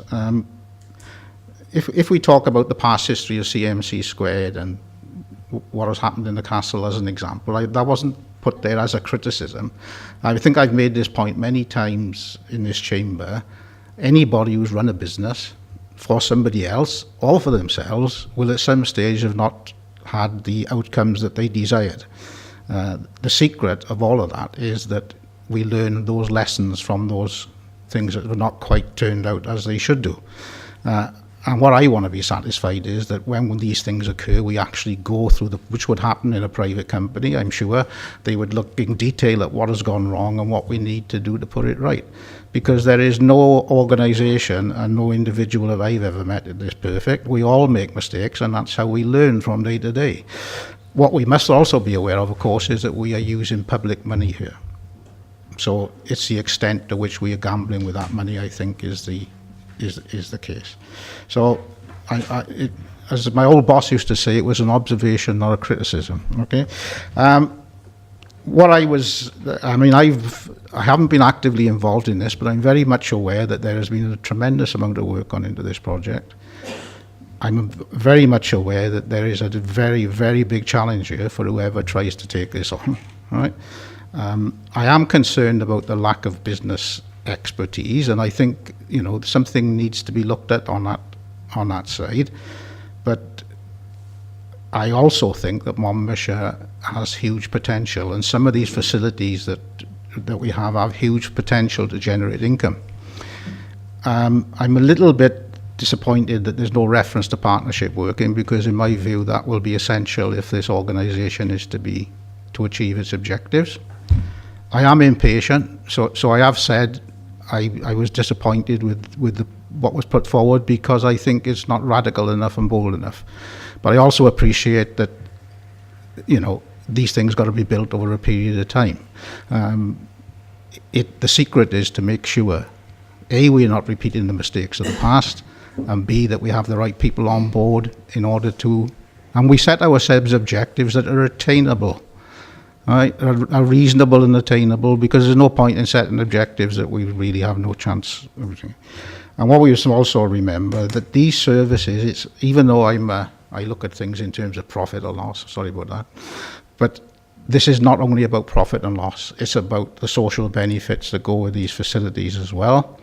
And this council and every other council, you know, the Health and Wellbeing Act, future generations, all of these things being in place are essential if you're going to deliver on what you need to deliver there. My concern was we haven't been bold enough. My other concern is that whoever is managing this organisation needs to be free to do it. So whilst you have to be accountable to the board, as we all were or all are at the moment, you also have to be free to make some of those decisions that perhaps you haven't got to keep referring to people for all the time. And you have to accept that sometimes those decisions are not going to go the way. And then you'll have to go to the board and justify and tell them what's gone wrong, and then tell them what you're going to do about it to put it right. So Caldicot Castle, for example, has been a millstone round the council's neck, but I see huge potential in Caldicot Castle. I see the potential to have a management training centre, to use these outdoor training facilities we got for team building and that sort of thing. So there are many things that can be done in order to develop what we are offering to the public and enhancing the income that we can get in. So on a personal basis, I fully support ADM. I'm a little bit concerned about some of the aspects which I've said. I need to be convinced about a few things, but in far as I'm concerned, whether this was a Labour control council, a Conservative control council, a Lib Dem, or an independent control council, they would all have to be looking at some other way of doing things. And I don't think it's only about these sort of services either. We need to really look about all councils about the way we operate. And business hasn't got all the answers, because business operates slightly differently, but you need a totally different mindset for operating a business, I would suggest, than you do for running a council. So I'm a little bit more optimistic with some of the things I've heard. There's a long way to go, lots of lessons to be learned, but I don't think we have any alternative, if that's not a pun, other than the alternative delivery model. Thank you, Chair. Thank you, Councillor Davis. Do you want to come back on that? Just respond very quickly, Chair, just to say that, you know, it's great to hear all that. We endorse it. And just to sort of credit Councillor Davis, because I think in a previous role, he inspired some of the early thinking around the origins of the alternative delivery model. So to thank him for that. A couple of really important points. You're right, it's not just about making the mistake, it's about the application of that learning. And hopefully we're showing that with some of the steps that we've taken. I think it's a really important and serious point about business expertise and how we make sure that we go out and we do actually recruit for that business discipline. The social mission stuff is really important, but it's got to be combined with that business rigour and discipline. So I think the recruitment process, how that is informed potentially, is going to be critical to that. I get the point about partnership work, and I think there's a lot more potential that could be fleshed out. A lot of that will come through some of the external investment opportunities as well, I think. And then the last thing to say, you know, I think your point about, you know, is this bold enough is a fair question to ask. I think it's a question that we need to ask now and all the way through the process. I think, as Marie has outlined, any potential startup organisation has to take a first few baby steps, but with bigger vision and ambition in mind. It's about the future we want to see. So I think we take that really as good advice. Councillor Watkins. Thank you. I'm not going to mention Caldicot Castle at all. You'll probably be quite pleased to hear that. However, my questions actually are... you mentioned earlier that you are going to be looking at trying to get additional funding in through grants and through other charities and things like that. are you actually going to try and have specialist staff recruited in order to look at that? I know in terms of Caldecott Town Centre regeneration, we've had to now bring in external consultants in order to get that level of expertise that's needed because council officers weren't available. So my first question is, are we actually going to specifically get staff to actually look at doing that as additional income streams for the ADM? And the second one is, how do we actually properly communicate what the ADM is actually about to residents? I believe at the moment there is a by-election in Chepstow Town, and one of the candidates for the by-election is putting out leaflets stating the council is selling off the leisure centre. We have got to stop this. So clearly misinformation is already going out into the community, and we need to address that.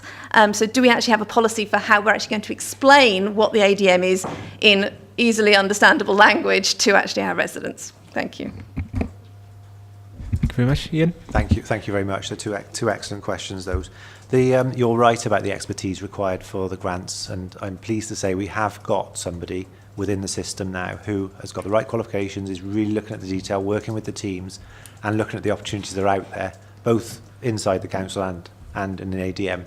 But there are a whole new raft of opportunities that we have. I think we quite rightly kept them out of projections because who knows, there's such competitive business, but I do feel with these services, if we combine them in the right way, the learning programs and development programs, working with the communities like lots of different organisations, the person we've got has definitely got the right skills to do that, and she is doing a fabulous job, and I think we will start to see the rewards of that limited investment into that post.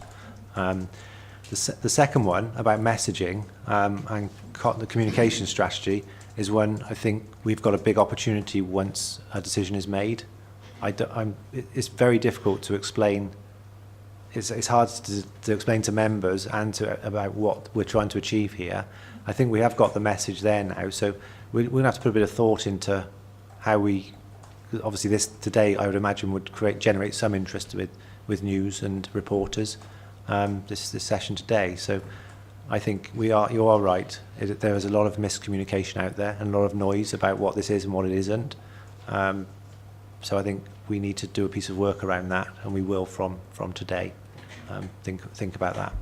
Chair, if I can just add, I think I said at the beginning that this is pre-decision stuff, isn't it? We are without a decision, and I think you're right. I think there's misinformation generally, then there's misinformation in a political process like an election, which serves an entirely different purpose, doesn't it? But I think you're absolutely right, Councillor Watkins, in the second phase of due diligence now, in the start-up phase, should a decision be made, serious thought and attention needs to be given to a proper coherent communication strategy, because you're absolutely right, the messaging around that is critical, isn't it? Because it's first impression stuff as well, isn't it?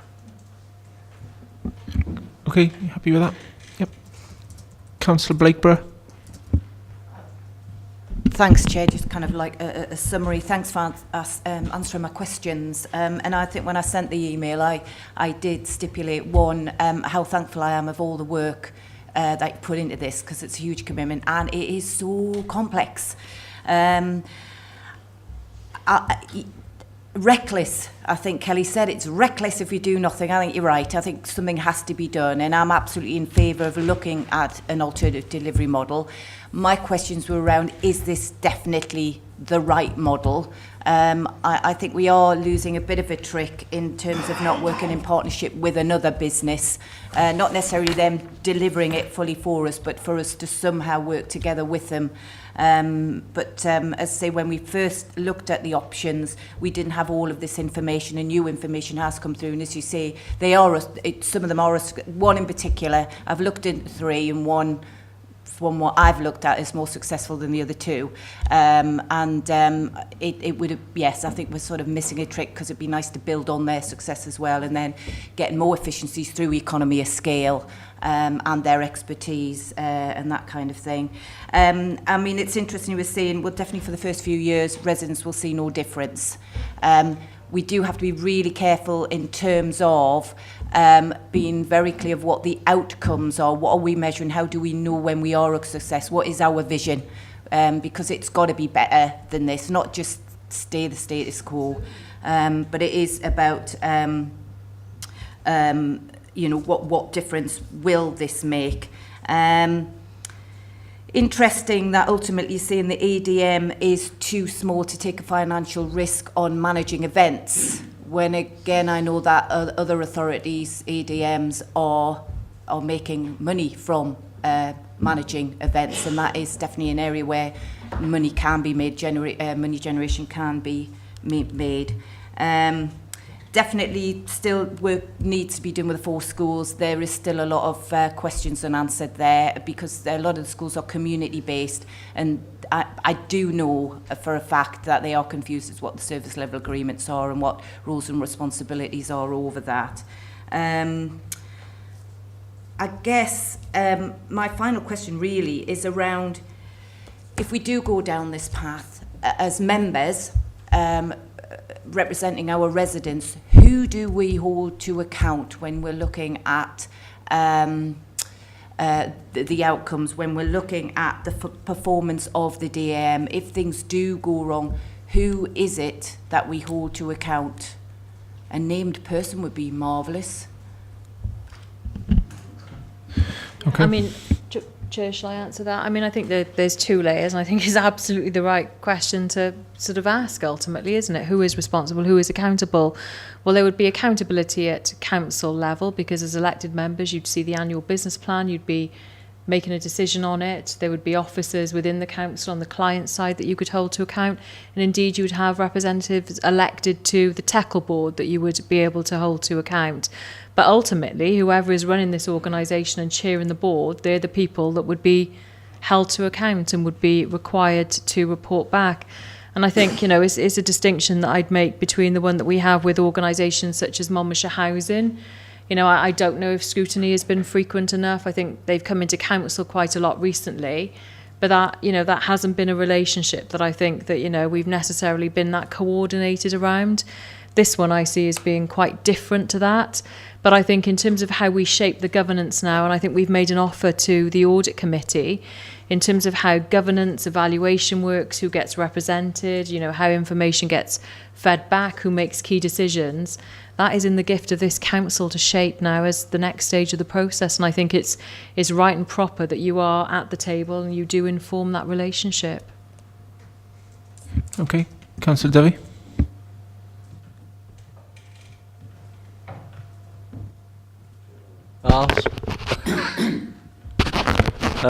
Thank you, Chair.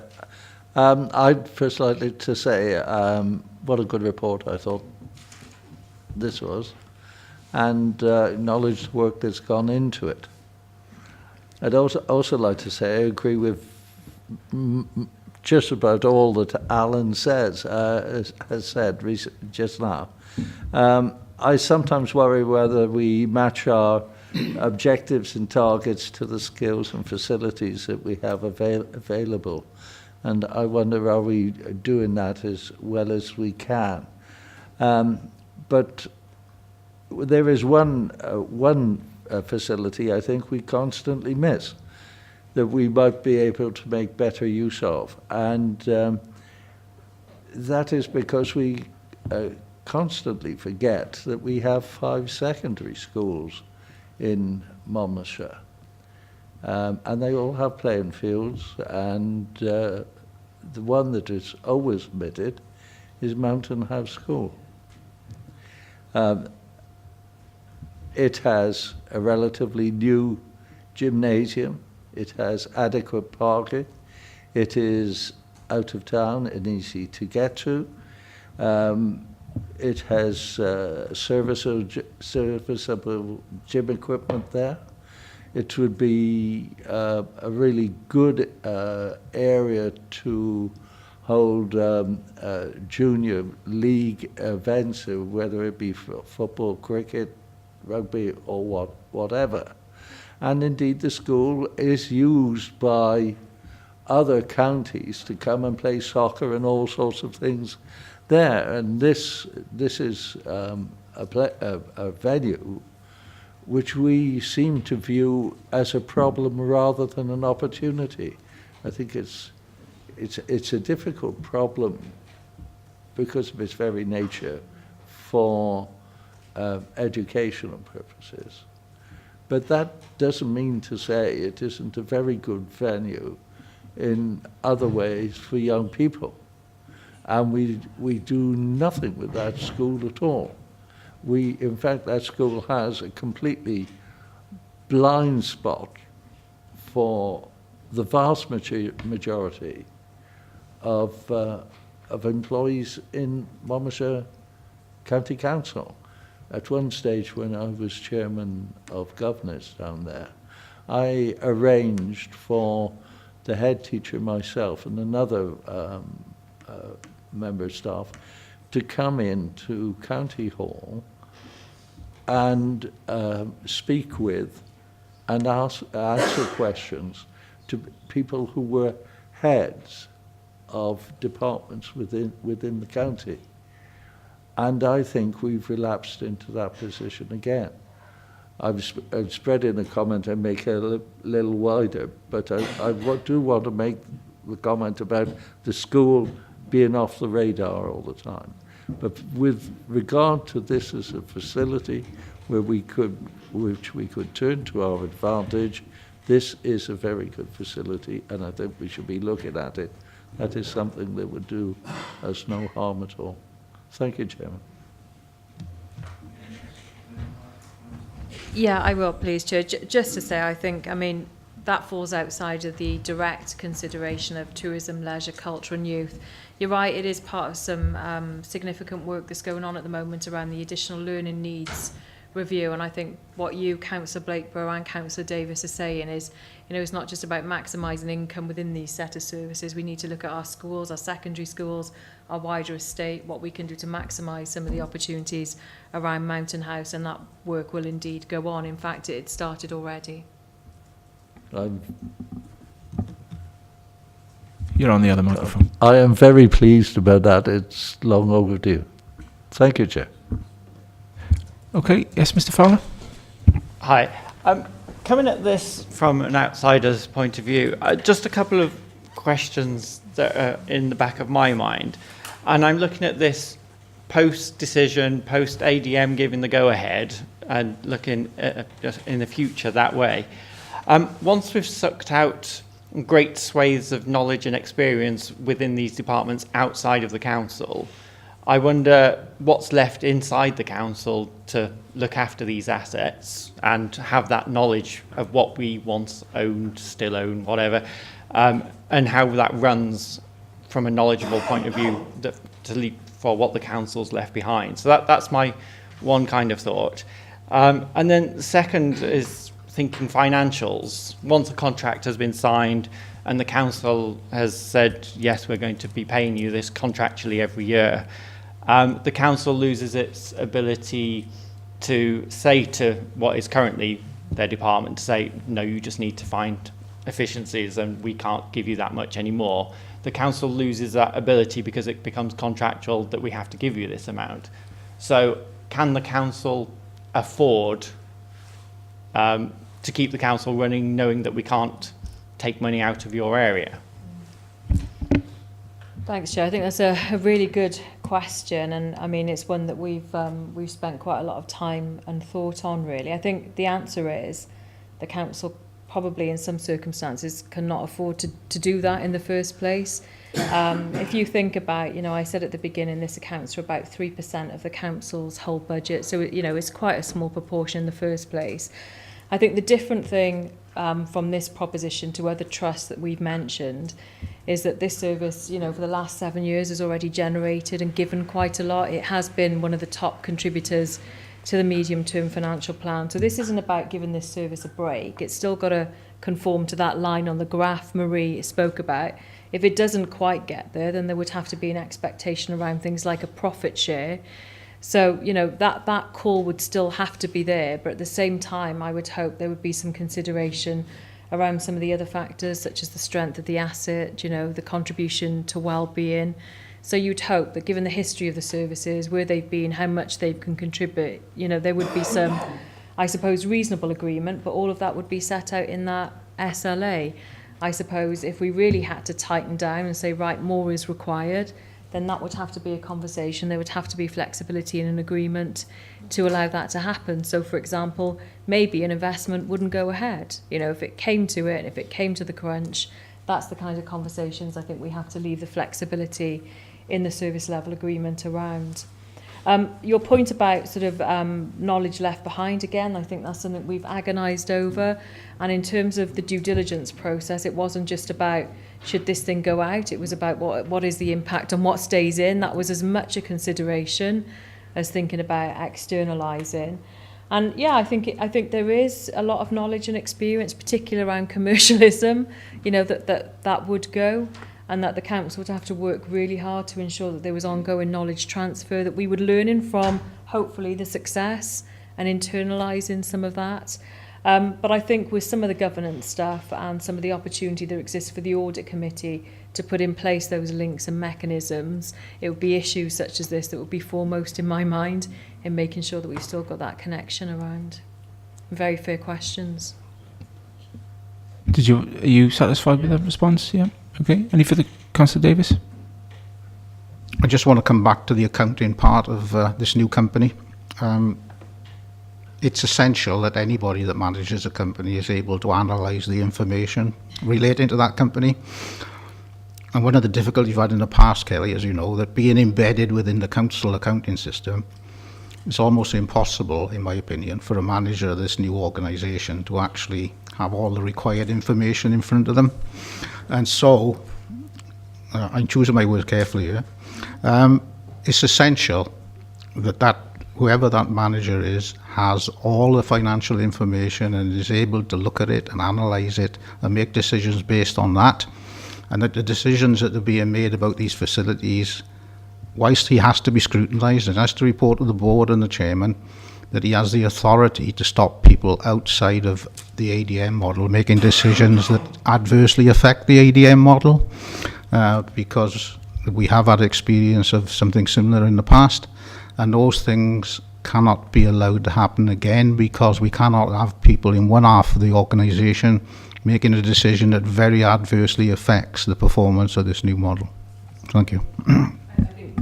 That's absolutely true. We've seen that sort of law of unintended consequences play out. So one department thinks it's great, they're doing something that generates income, which is actually impacted adversely on something that we're also trying to generate. There's only one lot of income you can probably chase at any one time is what we've learnt there.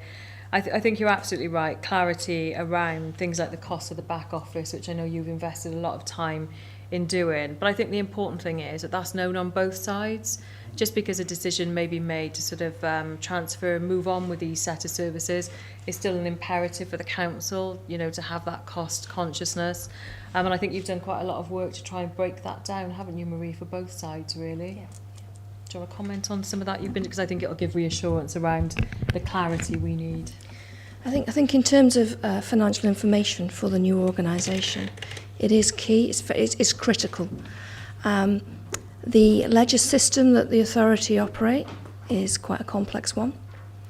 It can provide you with all the information you want. It's about how you set it up. So, for instance, the ADM will be looking to rearrange its cost centre structure into sort of profit areas, and there'll be a complete change in terms of the coding structure that supports that will provide us with the metrics we need. There'll be very key financial indicators, and we need to be able to press the button and get them then, not 3 weeks later. So yeah, I'm very conscious of the fact that the system is very, very good, but it needs to be run better. It needs to be set up in the right way for a business and not for a local authority function. So there will be some changes, but I'm quite confident that we can do that. It can deliver it, but it does necessarily mean a whole rethink of how the ADM is structured and how it actually incurs its costs. So yeah, it will be looked at. In terms of the back office services, there'll be some very clear service level agreements with the authority, and they will be based on fixed costs. So we're very certain about what we're buying and how much we're paying for it. And I think that's just one of the things that we would need to do. That would mean that the authority would know how much income it was getting from the ADM, and the ADM would know how much its charges were. So it's some sort of agreement in place so that we can monitor and regulate costs. Okay, just one last comment, Chair. I think in the Strong Communities meeting we had recently, staff absence was one of the issues that were highlighted there. And I know there's a variety of reasons behind that. But I don't think we should look upon this, I see this as an opportunity. It's very challenging, but it's also an opportunity to do things differently. And perhaps the way we manage our staff within this new organisation could be different as well. Because I've worked for an organisation which has undergone major changes and people were very, very concerned about what was going on. But it's getting those people on board and making the most of the assets you've got, and the best asset you've got is the people that are working for you. So I think there's opportunities there as well. And I'm reasonably optimistic that that can be done, but the manager needs to be given the freedom to do it. And I shut up now, thank you. Thank you, Councillor Davis. Are there any other further questions, comments, points before we summarise? No? Okay, so just to summarise then, I think it's clear that whichever party was in office here at this time, tough decisions will have to be made to ensure the sustainability of what are mainly discretionary services. We've looked at and touched on commercial risk, success and failure, and how we respond to all of these different aspects and what our tolerance of each of those is in terms of levels. And I think it was critical that that we learn from previous mistakes, previous failures, and we adopt those lessons and bring them forward to the new model.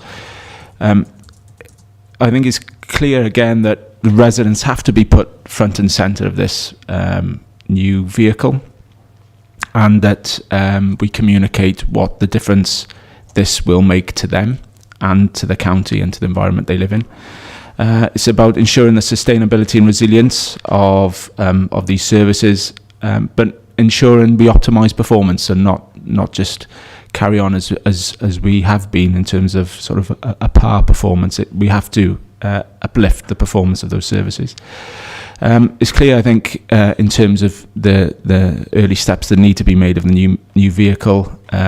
So obviously shaping the commercial culture, using the data to drive evidence-based change, and upgrading some of the assets through maintenance, a managed maintenance work programme would be crucial to that. Clearly more work needs to be done in terms of staffing capacity and ensuring that we have the right expertise, but it's clearly as Ian said, we're starting from a good base. It's great to hear that we've got the expertise in-house with regard to trust funding, which is give us an excellent platform to work from. Various options have been explored, especially cross-region and passporting scheme services. I think we had the tacit understanding that we will potentially move to that, or they will inevitably move to that on a regional model, and that will develop. And I think it's great that we've got Ian as our chair, on chair of that regional partnership board that's working across the authorities in Gwent. I think Councillor Davis highlighted, and it was discussed, there was great potential, not just in the authority, but across the county. The great commercial opportunities to capitalise on, but also to ensure that our environmental and heritage capital that we steward for our residents is protected for future generations. And I think that's a real driver with the new legislation that's in place. Clearly more work needs to be done around SLAs, on various SLAs, not just with schools. I think I've touched on expertise, ensuring there's good knowledge transfer from the authority across to a new model, and ensuring that there's a good resource transfer as well.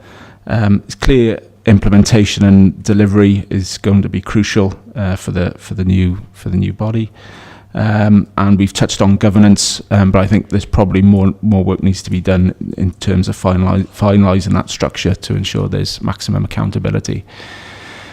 So in terms of what we have in front of us, I'm gaining from the discussion that there is a consensus to not do anything, to move away from, which was option 1. But in terms of option 2 or option 3, is the feeling of this committee that we suggest or approve the Cabinet moves to option 3, which is the ADM model, rather than the in-house model? I'd like to move that, Mr. Chairman. Move that. Seconded. Yeah. Are we happy to agree to that? Yeah. Vote. Okay. And there's any abstentions at this stage? Yeah. 2 abstentions, Councillor Grocott and Councillor Breakborough. Thank you very much. Is that okay? Yeah. Can I thank all councillors for their participation this morning? I think we've gone through it in huge detail. Obviously, the Cabinet will go through this now on the 29th, and we still have, as a full council, the opportunity to go through it on the 15th. So can I encourage you to obviously to be there on the 15th? Councillor Blagborough? Yeah, can I just clarify a process, I guess? So when it comes to Cabinet, because at the moment, we mere members can't ask questions in that meeting. Once again, can we write questions in advance and sit in that meeting to receive the answers? Kelly? Yes, Councillor Breakford, I think that's absolutely right. I mean, that's for the leader really to determine and to make a decision on. But of course, you can put questions to the leader and you can ask that they be considered at the meeting. Don't forget that in addition to Cabinet, this will go to full council. It's a full council policy decision, so you will have a secondary opportunity. But you're right, you know, if you want to exercise that function at Cabinet, then you must seek the permission of the leader for that. Okay, can I finally thank all officers for their huge amount of work they've put into this. You know, as I said at the start, this isn't an options appraisal process that's just been written down on the back of a fag packet. Huge amounts of time and resource has gone into this. But it's absolutely right that as a council we make the right decision, that it is right for the council to proceed, despite that work being put in. But can I thank all of you on the front table for your work in this. Thank you very much.